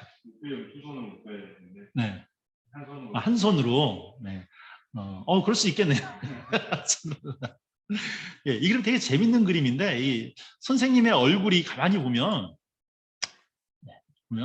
선생님의 얼굴이 이게 웃는 걸까요? 아니면은 안쓰러워서 얼굴이 좀 찡그러지고 있는 걸까요? 안쓰러운 표정 같기도 하고 아니면 웃음을 참고 있는 듯한 모습 같기도 하고요.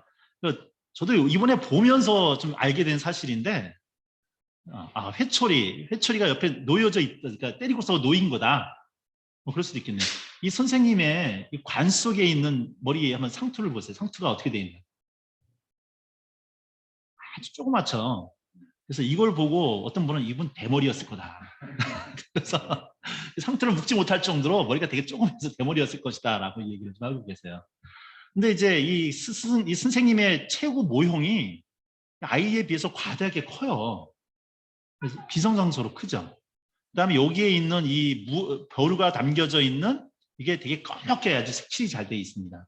그래서 이런 것들을 통해서 여러 가지 해석이 좀 있는데 선생님을 높이는 의미에서 일부러 크게 그렸을 것이다 라는 것도 있고 아니면 독자들의 시선을 이렇게 집중하기 위해서 그렸을 것이다 라고 하는 것도 있죠. 서양 화법으로 이게 부감도라고 해요. 새가 위에서 봤다라고 하듯이 위쪽에서 좀 보는 시선인 것 같죠. 그러면은 요 앞에 있는 사람은 크게 그려야 되고 저 멀리 보이는 사람은 작게 그려야 원근법에 맞는데 원근법하고 벗어나 있어요. 그런 면에 있어서 원근법은 이제 안 맞는데 그런 의미 때문에 그랬을 것이다라고 얘기하고 있고요. 이 아이가 맞았는지, 그러니까 맞기 전인지 맞은 후인지는 잘 모르겠어요. 근데 여러 가지 해석들이 좀 있는데 말씀하셨던 것처럼 여러 가지 근거를 각자 서로 이제 그러니까 우리 나중에 김모튼 쌤 만나면 제가 여쭤보고 말씀드릴게요. 옆에 요 아이들은 아마 책을 내밀면서 얘한테 야, 이거야라고 알려주고 있는 장면이 혹시 아닐까요? 그래서 이걸 보면은 얘한테 컨닝하느라고 뒤에서 이렇게 귓속말로 이렇게 알려주고 있는 거 보면 얘한테 미리 어떤 장면인지 알려주고 있는 것으로 봐서 맞기 전일 것이다 라고 이야기할 수도 있는 것 같고 회초리가 놓여져 있는 거 보니까 맞고 나서 있을 거다라는 생각이 좀 들기도 하고요. 요 밑에 있는 애들은 이미 웃고 있어. 그러니까 자기들은 이미 다 외우고 나서 이제 마음 편히 놀고 있는 애들일 수도 있다라고 얘기할 수도 있을 것 같습니다. 여기 보면 이제 갓이 있기도 하고 옷자락이 어떤 사람은 양반의 풍채가 있기도 하고 또 상민의 옷자품도 있죠. 이걸 봐서는 이 당시에 아까 말씀드렸듯이 신분제 사회가 무너지기 시작을 하면서 이 서당에서 양반과 같이 하고 있는 모습을 또 보이고 있다라고 하고 있습니다. 회초리 위치, 우리 도한수 선생님께서 회초리 위치 때문에 그렇다라고 얘기를 하시고 계시네요. 예, 감사합니다. 예, 그림은 이렇게 볼수록 참 재미있어요. 그래서 아까 이제 강세현 선생이 썼던 글 중에 많은 사람들이 풍속화를 보고 박수 치면서 껄껄 웃었다라고 하는 것이 이런 것들을 하나씩 뜯어보니까 참 재미있었다라고 하는 거죠. 네, 그래서 이제 이런 것들을 알고 나서 이 가족들 데리고 이렇게 딱 가가지고 너희들 이런 거 알아? 하면서 이렇게 한 번씩 얘기해주면 좀 그래서 한몫 좀 하지 않겠습니까? 자식들한테? 네, 무동의 그림입니다. 네, 무동의 그림인데 이 김홍도 선생의 그림은 기본적으로 구도가 원형 아니면 X자 형태예요. 뭐 앞에서부터 그림을 다시 쭉 한번 보셔도 이 그림도 보면 이 원형의 형태로 돼 있죠. 전체 원형 속에서 돼 있고 이 그림도 이렇게 가로선을 서로 손을 지으면서 이제 마름과 이제 이쪽 사람들과의 관계를 나타내고 있고요. 원형의 상태입니다. 이것도 원형으로 보이고 역시 X자 형태로 좀 보게 돼 있죠. 역시 이것도 마찬가지로 이쪽 위에서부터 여백을 내줌으로 말미암아 뻥 뚫려서 시원하게 보여줄 수 있는 그림으로 볼 수가 있죠. 네, 무동도 역시 원형으로 보이게 됐는데 이것을 무동이다라고 하는 제목으로 붙이기도 하고 사면육각이다라고 하는 제목으로도 나오게 됩니다. 사면육각이라고 하는 것은 사면이라고 하는 것이 전라도 사투리로 세면친다라고 하는 말이라고 하는데요. 지금도 이런 말 쓰나요? 세면친다라고 하는 얘기가? 옛날 말 같아서 이게 이제 무용 쓸 때 하는 반주를 세면한다라고 하는 이제 친다고 쓰고 그래서 사면이다라고 얘기하죠. 그러니까 무용 반주다라고 하는 거고요. 육각이라고 하는 것은 6명의 악사를 이야기할 때 육각이라고 합니다. 네, 그때 6명이 여자는 없고요. 남자로 이루어져 있다. 근데 이 사람들이 썼던 모자를 보면 이게 일반 양반들이 쓰는 갓도 있다라는 거죠. 이걸 보면 옛날 양반들 중에서 예인이 좋아서 거기에 빠져가지고 양반의 신분을 버리고 예인들을 따라다녔던 양반들이 있었을 것이다. 그것을 비가비 광대 또는 거꾸로 중인 출신이나 천민 출신이었는데 돈이 많이 생김으로 말미암아 양반의 신분을 샀던 사람들이 있었을 것이다 라고 또 해석을 좀 하기도 합니다. 한편으로는 재밌게 이것을 해석을 하는데 이 북치는 사람을 좌고라고 불렀고요. 이제 북이 장구죠. 장구도 참 아주 정확하게 그린 게 이쪽에 채로 치는 부분은 얇게 그리고 손으로 베이스 밑에 저음을 치는 좀 두껍게 그려줬어요. 그다음에 이쪽에 두 명이 피리를 부는 사람들입니다. 피리가 두 명이 있고요. 그다음에 여기가 이제 대금인데 젖대라고도 얘기합니다. 그래서 우리나라에만 있는 그런 이제 관악기고요. 옆에 해금을 치고 있습니다. 이 6명을 사면 육각이다라고 얘기를 하고, 이 피리 부는 사람들을 보면, 자, 이 무동도 그림이요. 시기가 어느 쪽쯤 됐을 것 같을까요? 이제 막 음악이 시작이 됐다. 아니면 한참 막 이렇게 연주가 한참 진행되고 있다. 아니면 거의 끝날 때쯤이다. 네, 요 피리 부는 사람의 입술을 좀 보면 안다고 그럽니다. 실제로는 요 피리를 보고 있는데, 요게 피리가 좀 굵은 피리가 있고 얇은 피리가 있어요. 이 굵은 피리를 향피리라고 합니다. 그 다음에 얇은 피리를 새피리라고 불러져요. 다른 말로 얘기하면 향피리는 목피리라고 부르기도 하고 겹피리라고 부르는데, 이 굵은 피리를 부는 사람은 입에 정면으로 불지 않고 옆에 약간 삐껴서 불고 있는 게, 하도 불다 보니까 입이 아파가지고 옆으로 삐껴서 불고 있는 거다. 이렇게 이야기를 좀 합니다. 원래 사수가 부르는 거고 이 새피리는 부사수가 부르는 거라고 얘기를 해요. 네. 그래서 요걸 보면 이제 이게 어느 정도 한참 각이 피곤할 정도 됐으니까. 그 다음에 옆에서 지금 이 장구를 치는 사람은 이 장구를 보통 칠 때는 장구를 바닥에 내려놓고 치게 돼 있어요. 근데 흥이 막 올라가니까 어떻게 해요? 그 흥에 따라서 장구를 위에 자기 무릎 위에 올려놓고 치고 있다. 그래서 요 장구 치는 모습과 피리를 보면 한창 지금 왜 이러지? 올라가고 있다라고 하는 장면을 보여주고 있다라고 얘기를 합니다.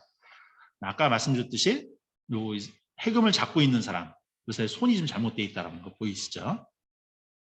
예, 아주 이것은 이 사람들, 육각을 그렸던 사람들의 이 그림 필체하고 춤을 추고 있는 이 그림의 필체하고가 차이가 좀 있어요. 손을 좀 두껍게 그렸죠. 그리고 이어서 그림으로 말미암아 그다음에 요 밑에 장단지 하나로 하늘을 차고 올라가는 이 모습을 아주 필경하게 그리고 좀 있습니다. 김홍도 선생의 그림이기 때문에 가능하다 싶을 정도로, 그래서 요즘 명작이라고 이름을 붙이고 있겠죠. 이게. 자, 이게 되게 참 재밌는 그림입니다. 이게 우물가라고 하는 그림인데요. 우물가에서 한 남자가 자기의 요새 식스팩을 자랑하고 있는, 옷을 딱 벗어 제치고 자기의 근육을 자랑하고 있는 거죠. 근데 가만히 보면 여자 3명이 나오는데 누구를 좀 보고 있을까요?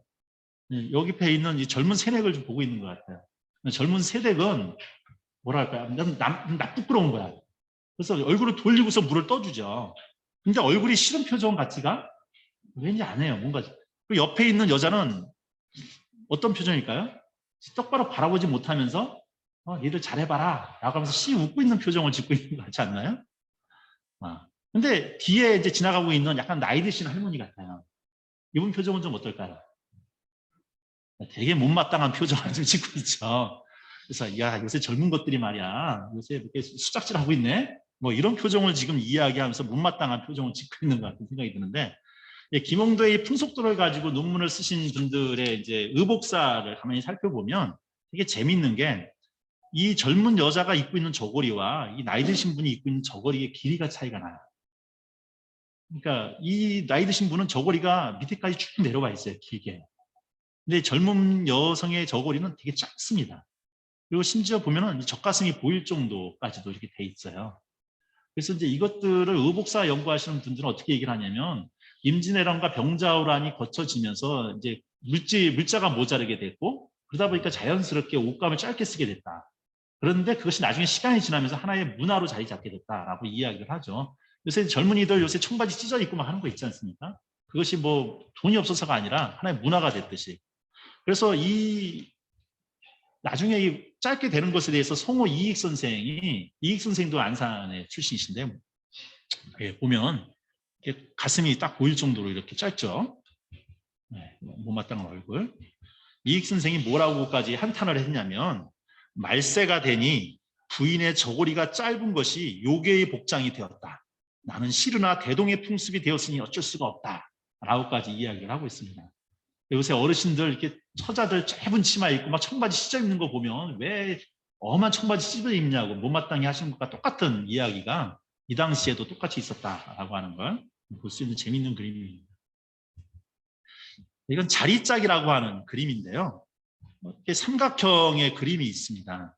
근데 가만히 보면 되게 재밌는 그림이에요. 시선이 세 명이 다 다른 방향으로 통하고 있죠. 넓게 펼쳐집니다. 아들은 멀리서 뭐 하고 있냐면 이렇게 글을 읽고 있어요. 그다음에 아버지랑 어머니는 길쌈하고 있고 자리를 짜고 있어요.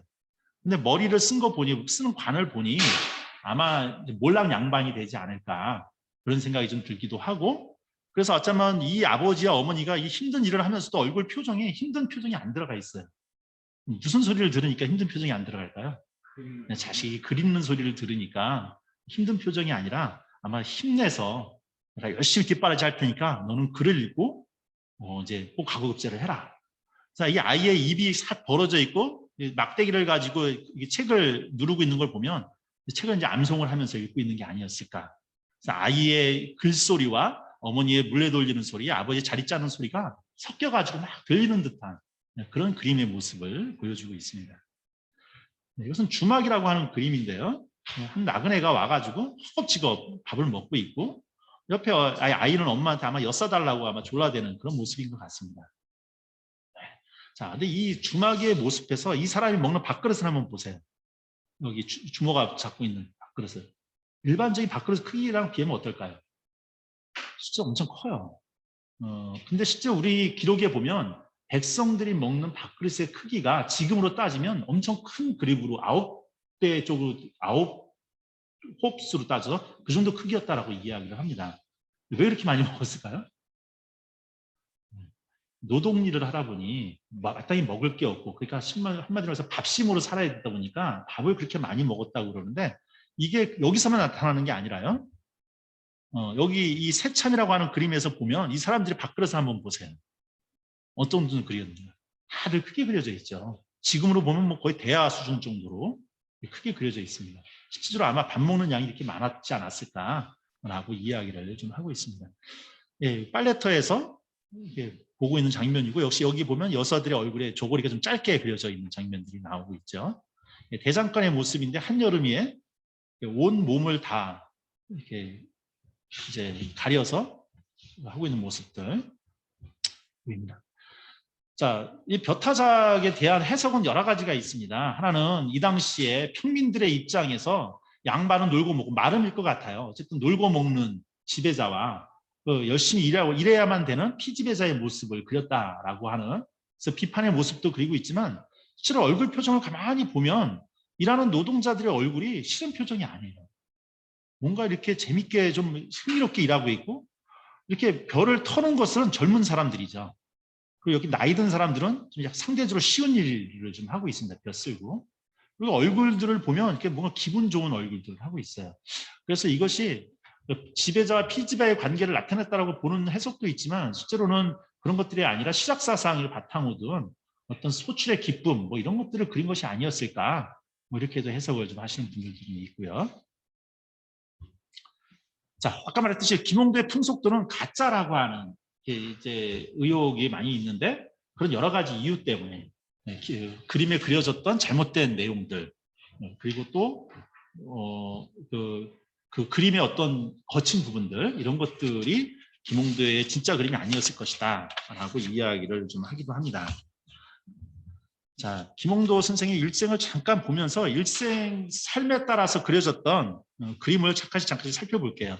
아까 19세 때 도화서에 이제 취직이 됐다고 그랬죠. 공식적으로 드러나는 김홍도 선생의 공식 기록에 보면 21살 때 영주 41년인데 경연당 수작도라고 하는 그림을 그리게 됩니다.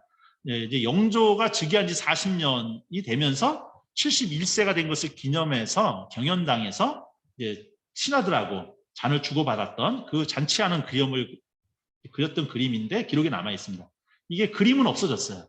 글만 남아 있던 것이 최초에 나와 있는 이제 김홍도 선생이 된 기록인데 21살이면 아주 젊은 나이잖아요.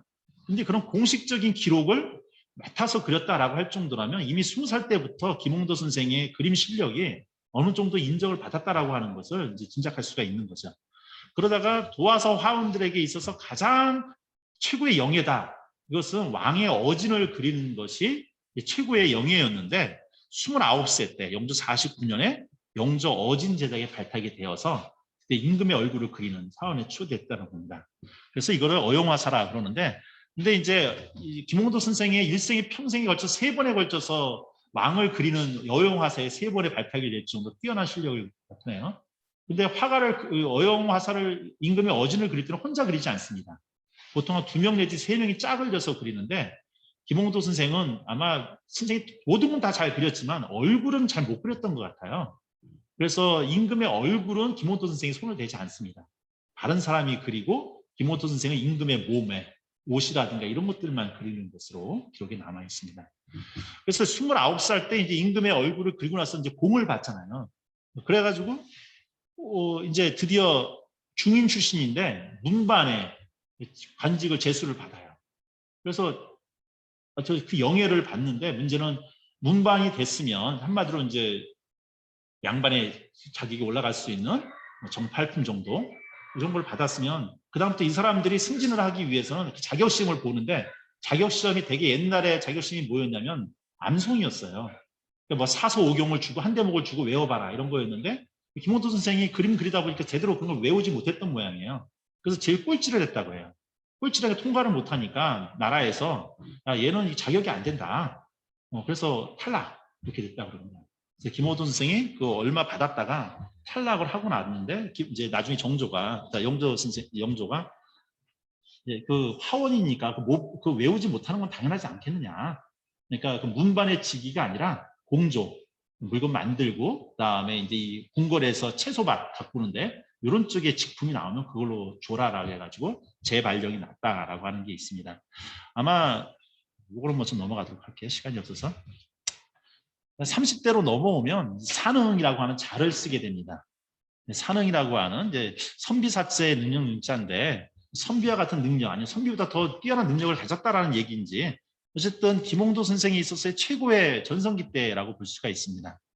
예, 이 당시에 보면 신한평, 신윤복 선생의 이제 아버지와 동료 화가들과 함께 이 도화서 회원들은 궁궐에서 명하는 것도 그리지만 이제 시중에서 우리 무슨 그림을 그려줘라고 부탁을 받으면 양반들이나 이런 분들 부탁을 받으면 그림을 그려주는 사적인 활동을 해서 주문화를 많이 그렸습니다. 그래서 수흥하다, 이게 어떤 요구에 응한다라고 하면서 수흥화가라고 그러는데 이런 수흥화가로서의 본격적인 활동을 시작을 하게 됩니다. 그리고 38세 때 다시 이제 정조 5년에 정조의 31세 초성을 그리는 이제 어용화서로 또 발탁이 되죠. 이때의 이 김홍도 선생에 대한 기록들을 보면 어떻게 평가를 하고 있냐면 신묘한 이해력과 하늘이 준 천부적인 재능으로 우리나라 근래에 이런 신필이 있으리라고 생각하지 못했다. 화원에서 손꼽는 진제, 박동보, 변상복, 장경주 모두 그의 아래 수준이다. 이런 진제, 박동보 이런 사람들이 김홍도 선생보다 같은 시대 사람이 아니었어요. 윗세대 사람들이었는데 그런 윗세대 사람들과 비교해도 김홍도보다 다 못했다라고 할 정도로 극찬을 가지고 있죠. 자, 이 그림이 강희연이라고 하는 관상감, 지금은 천문학자죠. 이 중인 출신인데 이 사람이 사인휘호라고 하는 그림을 그립니다. 그 그림 속에 나오는 이제 사인 삼경도라고 하는 선비가 행하는 3가지 경치다라고 하는 그런 것 중에 첫 번째 장면이 사인휘호. 모여가지고 그림을 그리는 이 장면을 썼는데 마성린이라고 하는 사람의 안화당 사집에 이 장면에 대한 그림이 있어요. 설명이 있습니다. 김홍도가 신한평이라든가 이러이러한 사람들과 강희연의 집에 모여가지고 그림을 그렸는데 그 그림이 볼만했다. 나도 그 그림을 보면서 무척 즐거워했다라고 이야기를 하고 있습니다. 근데 혹시 이 그림 어디서 많이 보신 적 있지 않으세요? 이 그림이 LG에서 차용을 해가지고 LG가 자기 제품을 홍보할 때 옛날에는 얼마 전에는 서양 그림을 가지고 LG 그림을 합성을 하고 그 다음에 제2탄으로 동양화가 그림을 가지고서 자기 그림을 합성을 했어요. 이런 식으로 입니다. 그러니까 예전에는 모여가지고 뭐 했어요? 그림을 그렸는데 지금 모여서 뭐 한다? 노트북 한다. 이게 LG 이제 그림이었습니다. 그러니까 우리의 가전제품은 문화다라고 얘기하는 것으로. 그래서 예전에는 천지창조 그림을 가지고서 뭘 전달해요? 손가락 끝이 붙는데 가운데가 뭘 붙였습니까? 핸드폰을 건네주는 걸로 우리는 소통을 한다 얘기를 하고 있고, 고의 그림을 가지고서 LG 전광판이 딱 붙여주는 그림으로. 예전에는 이런 그림으로 광고를 하다가 요 근래에 나왔던 그림은 이제 요겁니다. 신일목의 그림을 가지고 다 모여서 뭐 하고 있어요? 이제 LG 가전 평면 TV를 보고 있는 그림으로 하기도 하고 있고, 팔레터에서 이제 드럼 세탁기를 돌리고 있는 그림으로 나오기도 하고 있습니다. 또 하나가 이제 대장간 아까 그림인데 너무 더워. 그러니까 뭐 하고 있어요? 이제 에어컨 틀어놓고 있다. 되게 재밌으면서도 한편으로는 참 기발하다. 그리고 어떻게 보면 문화를 이제 그냥 하나의 우리나라 별개의 타자화시켜서 그냥 이렇게 거리감이 있는 게 아니라 생활 속으로 가지고 오는 이런 것이 신선하더라고요. 개인적으로는 재밌게 봤던 분이었습니다. 지금 40대 50대 시절인데요. 단원이다라고 하는 호가 이제 유명하지 않습니까? 단원이라는 호를 왜 지었을까? 어떤 의미일까라고 하는 것에 대해서 기존까지는 명나라 화가 중에 이유방이라는 선생이 호가 단원입니다. 그래서 기존의 강세양 선생이 이제 그 평에 보면 뭐라고 돼 있냐면 단원이 단원기라고 하는 어떤 이제 그 현판을 좀 가지고 써달라고 자기 집에다 걸 현판을 거달라고 글씨를 써달라고 나한테 왔다. 그런데 단원이 집이 없었다. 그래서 내가 현판을 써줘봐야 걸 데가 없으니 내가 단원기를 적겠다. 그래서 단원에 대한 글을 적어줘요. 그러면서 이 단원이라고 하는 것은 명나라의 화가 이유방의 호를 본따 쓴 그것을 차용했을 것이다 라고 그런 기록이 나옵니다. 아마 그것 때문에 그 이후로는 강세양 선생의 글 때문에 명나라 화가의 그 이유방의 호를 너무 존경을 해서 단원 선생이 존경을 해서 그걸 따왔다라고 생각을 해왔는데 2019년인가 그 어느 학자더라? 이충렬 씨라고 하는 분이 이제 2019년에 글을 썼는데 이게 단원이라고 하는 게 그 이유방의 호가 아니라 안산에 가면 성포동이라고 있습니다. 성포동이라고 있고 노족봉이라고 하는 산이 있어요. 지금은 인공폭포로 잘 구성이 되어 있는데 그 노족봉이라고 하면 폭포 뒤에 박달나무가 단자 박달나무 단자거든요. 박달나무 숲이 있었다.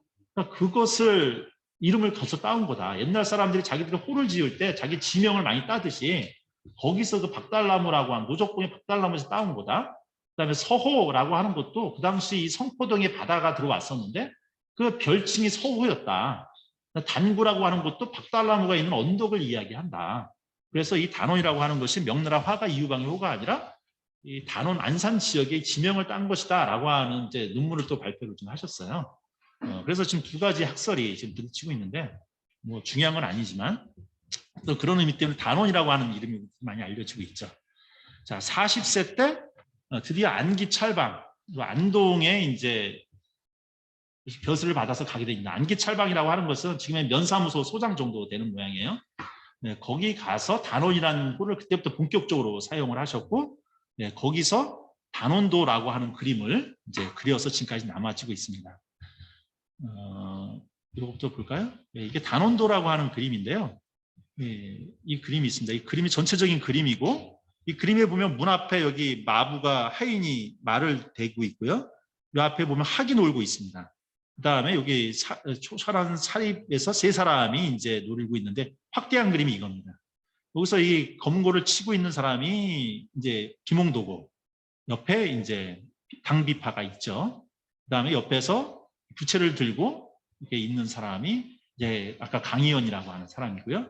정란이라고 하는 이 세 사람이 있는데 이게 1794년도인데 1791년도쯤에 김홍도 선생의 집에 이 세 사람이 모여가지고 진솔회다라고 하는 것, 솔직하고 격식에 얽매이지 않는다라고 하는 모임을 가졌다라고 하는 기록이 있습니다. 그런데 그때 이 안동 찰방으로 왔을 때 강희연 선생은 돌아가셨고 이 정라이라고 하는 분은 벼슬을 하지 않고 그냥 전국을 돌아다니면서 백두산부터 금강산까지 돌아다녔던 어떤 그런 유랑객이었어요. 매이기 싫어했던 분이 안동까지 찾아왔던 이 정란 선생을 위해서 3년 전에 같이 셋이 모였던 그때를 기념하면서 그려줬다라고 하는 것이 이 단원도라고 하는 그림입니다. 여기에서 보면 김홍도 선생은 본인이 중인 출신임에도 불구하고 본인을 계속 무엇으로 묘사를 하고 있냐면 선비로 묘사를 하고 있어요. 그러니까 아마 본인의 사상이라든가 본인이 추구했던 것이 이 선비 사상을 계속 추구했었던 것이다라고 좀 보여지고 있죠. 앞에 학이 놀고 있고 귀암 개석들이 보이고 있는 것들을 보면 그래서 강세양 선생의 단원기에 보면 지금 김홍도의 인품은 얼굴이 청수하고 정신이 깨끗하여 보는 사람마다 그가 고상하고 세속을 넘어 세간의 평범한 사람이 아님을 다 알 수 있다. 성품 또한 검은고와 피리의 청아한 음악을 좋아하여 꽃피고 달 밝은 밤이며 때때로 한두 곡조를 다 스스로 즐긴다라고 이야기를 하고 있습니다.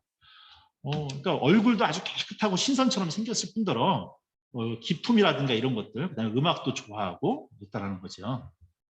그래서 김홍도 선생의 자신의 정신 세계를 알 수 있는 게 이런 것들입니다. 월화치생이라고 해서 달 아래에서 생황을 분다라고 하는 그림입니다. 여기에 술이 있고요. 그다음에 이게 파초입니다. 파초 위에서 파초라고 하는 게 앉아 있으면 이렇게 더위를 가실 수도 있는 뭐 그런 것들이었다고 그래요. 그다음에 파초 위에 어떤 생각이 나면 바로 파초 위에다가 글도 쓰고 이렇게 바로 할 수 있는 그런 용도로 쓰였다 그럽니다. 여기 두루마리도 있고 멱도 있고 그러면서 아마 뭐 맨발을 벗고 있는 거 보니까 이제 방 안쪽인 모양이에요. 배경은 생략이 되어 있는데 거기서 이제 달 아래에서 악기를 불고 있는. 그래서 월당 처절 승룡음이다라고 해서 달빛 뜨는 방 안의 생황 소리는 용의 울음소리보다 더 처절하다.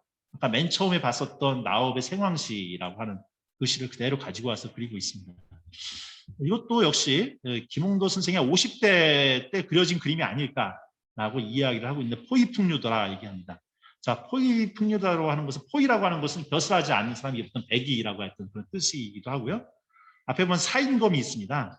사인검이라고 하는 것은 인년, 인월, 인년, 그다음에 인월, 인일, 인시 네 번의 인이 겹치는 때 만들어진 검이다라고 해서 사인검이라고 얘기를 하고 벽사 귀신을 쫓는 데 쓰는 검이라고도 얘기를 하고요. 선비의 절개라든가 지조를 상징할 때 쓴다고 그럽니다. 옆에 이제 술병이 있는데 술병이 호리병이죠.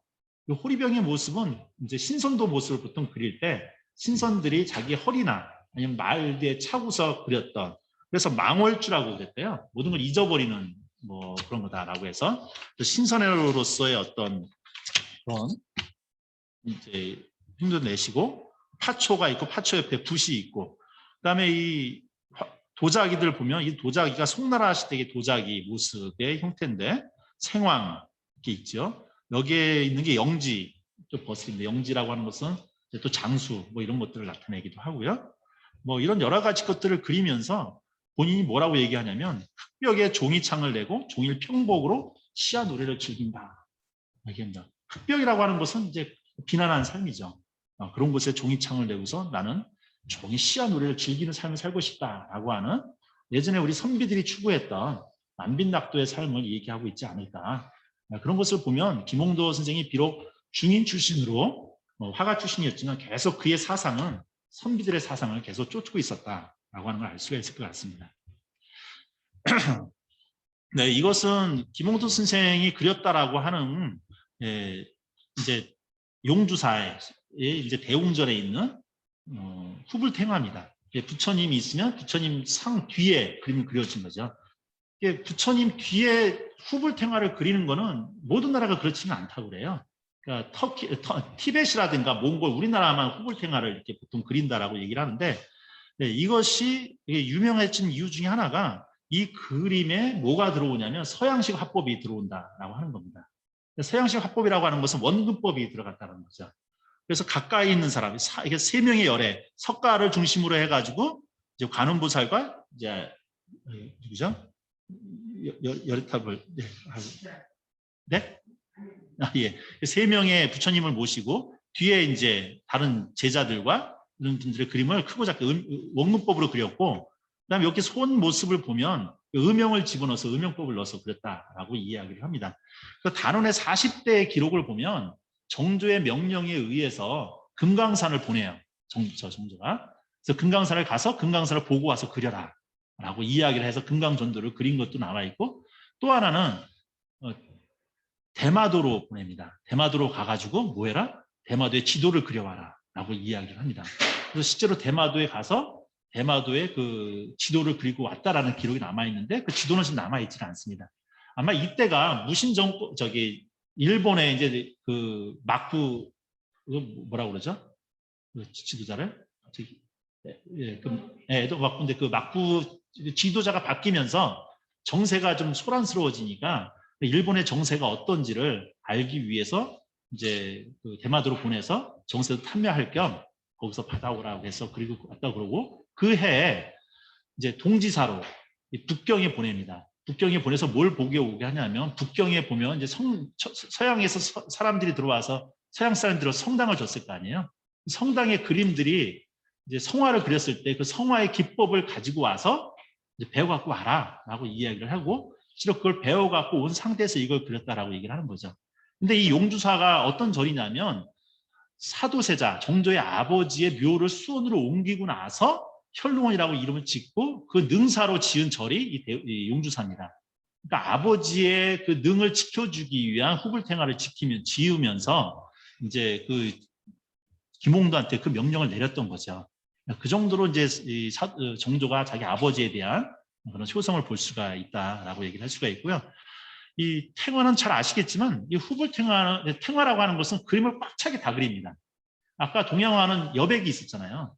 탱화를 이렇게 전면에 한 치도 남김없이 다 그리는 것은 부처님의 공덕이 온 세계에 다 펼쳐져 나가라 라고 하는 의미에서 이 탱화는 전체 다 꽉 채웠다라고 하는 의미가 있다고 합니다. 네, 이 책거리라고 하는 장면인데요. 시간을 좀 맞춰서 끝낼까요? 네. 네, 이게 그 당시에 정조가 도와서 화원들한테 명령했던 것 중에 하나, 그리라고 했던 것 중에 책거리 그림을 많이 그리라고 했던 겁니다. 그래서 보면 병풍으로 8폭 병풍으로 만들어진 것들인데 마치 보면 서양화가 그려진 것처럼 그려지죠. 서양식의 화풍이 들어왔고 책을 놓아서 그렸던 그림들이 그 당시에 이제 뒤에 병풍에 쓰여졌던 아주 유행했던 풍경이라고 하죠. 예, 이제 이것은 원행을묘 의계인데 정조가 이제 현릉원으로 넘어가면서 7박 8일 동안 아버지 사도세자의 그 기일과 어머니 횡갑을 맞이해 가지고 넘어갈 때 그림을 그리게 만들었는데 이때 이제 정약용 선생이 그 당시에 수원 화성도 짓고 그 다음에 배다리도 만들고 이런 거를 했고 그것을 그림으로 남겼던 것이 이제 김홍도 선생이 받아가지고 그림으로 남겨서 그런 책으로 남긴 겁니다. 주부교라 그래가지고 노량진에서 건너오는 그 그림들을 그리고 있고 여기에 등장했던 사람 숫자며 음식은 뭘 먹었으며 이런 것들 전부 다 세세히 다 그림을 그렸죠. 반차도라 그래가지고 사람들이 어떤 모습으로 갖고 어떤 모습을 했고 이것이 지금 하나의 유적지로 문화재로 잘 그려져 있는데 한 명 한 명 이걸 다 그렸다라고 하는 거죠. 네, 빨리 진행하도록 하겠습니다. 만약 50대가 되면 정조가 1800년에 승하를 합니다. 승하를 하고 나서 정조가 죽음으로 말미암아 정조가 끌어왔던 많은 신하들이 다 이제 역사의 뒷면으로 밀려가게 되죠. 그래서 결국 노론 벽파가 잡으면서 이제 정약용 선생도 결국은 이제 서학을 했다는 것 때문에 정을 기양을 가게 되고 이어서 마찬가지로 이제 김홍도 선생도 이제 실업자의 신사가 되죠. 근데 뭐 김홍도 선생이 있었던 사대부가 아니었기 때문에 재산이 있었던 것도 아니고 벼슬에서 쫓겨나므로 말미암아 되게 불우한 시절을 보낸 것 같습니다. 그래서 1805년이 되면 나이가 이제 60 거의 한 살인가 돼서 죽기 직전인데 생업을 위해서 새파란 후배들과 함께 자비대령 화원에 과거 시험을 칠 정도로 가가지고 생업을 위해서 했을 정도의 생활고에 시달렸다. 그러면서 그때 보냈던 편지를 보면 내가 이제 위독한 지경을 여러 차례 겪으면서 행사지원을 넘나들고 있다라고 얘기하면서 자기 아들한테 내가 너한테 월사금을 공부할 신생할 때 줄 과외비를 주지 못하는 게 참 마음 아프다라고 얘기할 정도의 그렇게 생활고에 시달렸다고 그러시죠. 네, 그리고 그때 그렸던 마지막 남긴 그림이 추성부도라고 하는 것인데 구양수가 썼던 추성부라고 하는 이 시제에 대해서 그림을 그린 겁니다. 쓸쓸한 가을 풍경을 그리고 있고 이게 민둥산처럼 되게 쓸쓸하죠. 앞에 한 그림이 있는데 이 안에 혼자 앉아있는 원래는 구양수인데 본인의 모습을 이야기했겠죠. 여기에 보면 배구 감기심이다 그래가지고 배까지 걱정을 그 마음이 느껴진다. 참 자기 마음에 아들한테 과부가 된 딸 걱정, 생활 걱정 이런 것들 때문에 아주 불안한 삶을 보냈던 그 쓸쓸한 마음이 잘 드러나 있습니다. 그리고 이 추성부도를 본따 가지고 나중에 후세에 그렸던 그림이 하나가 있습니다. 이거 영향을 받아서 비슷한 그림 혹시 생각나시는 거 없나요? 예, 세안도 그림이 아마 김정희 선생님이 이걸 따라서 그린 건 아니겠지만 영향을 받지 않았을까라고 하는 것으로 이해를 좀 합니다. 그래서 아마 이 그림을 그리시고 그 다음에 돌아가시지 않았을까라고 하는 이야기로 좀 되죠. 실제로 아까 말씀드렸듯이 풍속도 얘기를 또 어쩔 수 없이 오늘 많이 했는데 김홍도 선생이 그렸던 그림 중에 제일 유명한 것은 주상관매도라든가 아니면 이게 마상청행도 이런 그림들을 좀 더 자세히 봐야 알 수 있는데 여기까지 얘기할 수 없을 것 같습니다. 한 가지만 이야기를 하고 마치도록 하겠습니다. 김홍도 선생의 그림 중에 가장 화사한 그림 중에 하나입니다. 이때가 김홍도 선생이 느지막하게 아들을 낳았을 때라고 그래요. 그래서 소원이 아들 낳는 거였는데 느지막하게 아들을 낳았는데 상당히 기분이 업됐던 상황 속에서 기분이 좋다 보니까 이 그림 화폭도 색깔들이 되게 예쁘게 나왔다. 근데 이 그림이 어떤 그림이냐면 생일 선물로 줬던 그림이라고 합니다.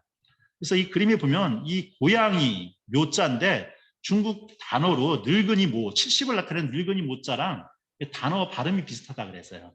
그래서 이 고양이는 70세의 노인을 나타내고 나비 접자인데 역시 80을 나타내는 노인질자와 중국식 발음이 비슷하다 그럽니다. 그래서 이 고양이가 노란 고양이가 희롱한다, 나비를 희롱한다라고 보고 있는데 이 고양이가 나비를 보고 있죠. 70에서 80까지 살아라. 이제 그 얘기를 하고 있고요. 옆에 보면은 꽃이 있는데 여름에 피는 페랭이 꽃이에요. 이게 청춘을 나타난다 그럽니다. 근데 그 밑에 보면 제비꽃이 있어요. 그냥 봄에 핍니다. 그러니까 시절이 틀린데도 하나를 같이 그렸던 것은 이 제비꽃이 이렇게 고개가 구부러져 있어요. 이게 그래서 옛날에 여의초라고 해서 여의란 말이 우리 이렇게 등허리 긋는 거 있지 않습니까? 여의 내 뜻대로 한다라는 뜻이에요. 그래서 이것이 청춘을 가지고 있으시면서 뭐해라? 당신 뜻대로 모든 걸 다 이루어지길 원한다. 그 옆에 바위가 그려져 있는 것은 이제 바위라고 하는 게 십장생에 나와 있는 장수를 의미하는 거죠.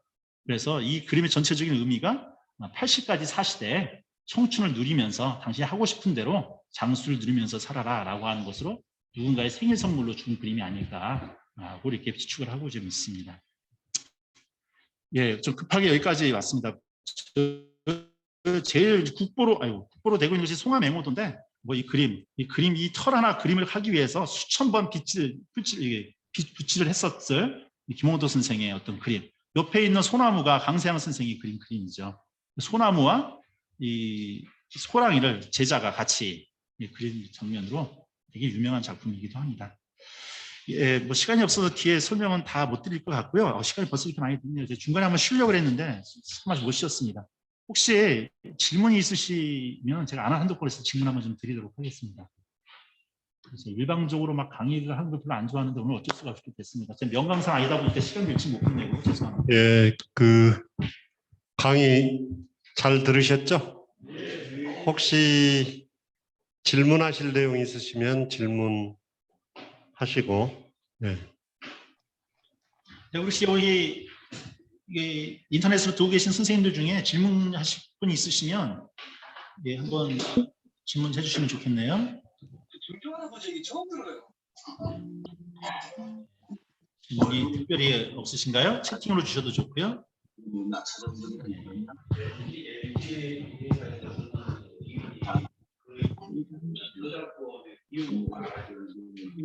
모르겠어요. 네, LG 아까 보여드렸던 LG 그거에 대한 저작권이 나라에서 비용하냐는 질문이 있었는데 저도 잘 모르겠어요. 저작권이 없습니다. 예. 네, 특별한 질문 없으시면 네 선생님. 그림 전공하지는 않고요. 근데 그림을 워낙 좀 좋아합니다. 그러다 보니까 강의할 기회가 오고 또 강의하는 것들을 공부하게 됐습니다. 다 알고 계신 내용들이시잖아요, 선생님. 예. 혹시 제가 설명드렸던 것 중에 뭐 틀린 것이 있을 수 있다면 이렇게 양해해 주시고 나중에 한번 알려주시면 제가 또 수정하도록 하겠습니다. 여러분 안녕하세요. 안녕하세요. 혹시 질문 내용 있으세요? 네, 있는데요. 네. 있어요? 왜 그때 당시에 유명한 그런 화가들이 많이 있었을 텐데 네. 김홍도 다른 시의 작품만 현재 그렇게 유명하게 우리나라에 전해 내려왔는데 네. 왜 유명한 작품들 많죠. 아까 보았던 공제 선생이라든가 그다음에 그 뒤에 보면은 신윤복 선생, 또 김두신 선생의 그림들도 되게 많습니다. 아는데 이제 그게 우리나라 교육에 있어서 특정하게 어렸을 때부터 김홍도 선생의 그림만 계속 보여주다 보니까 우리나라 교육에 일괄적인 폐해가 아닐까 싶기도 하고, 어떻게 보면 우리 선생님 좋은 질문 주셨는데 그만큼 우리가 다른 선생님 알려지지 않은 그림들에 관심을 갖고 널리 알리는 작업이 우리한테 주어진 그 사명이 아닐까, 그런 생각이 좀 드네요. 예, 그 질문이 많으실 것 같은데 시간이 거의 끝나갑니다. 그래서 서혜경 여기서 선생님. 오늘 마치도록 하고요. 우리 찬원 선생님을 위해서 박수 한번 보냅시다. 자, 여러분들 고생 많이 했습니다. 네, 감사하고요. 네, 우리 서혜경 선생님 아까 질문 있으신데 저한테 개인적으로 혹시 톡을 주시면 제가 아는 대로 답을 좀 드리도록 하겠습니다. 참고적으로 우리 시해그린 한국시아박물관에 공제 윤두서의 작품이 있습니다. 실제적으로 나중에 여기 오시는 분들은 한번 관람하시고, 그게 또 오늘 지금 얘기하시는 것 중에 또 하나니까 한번 나중에 감상해 보시기 바랍니다. 여러분들 수고 많이 했습니다. 예. 네, 감사합니다. 수고하셨습니다. 수고하셨어요.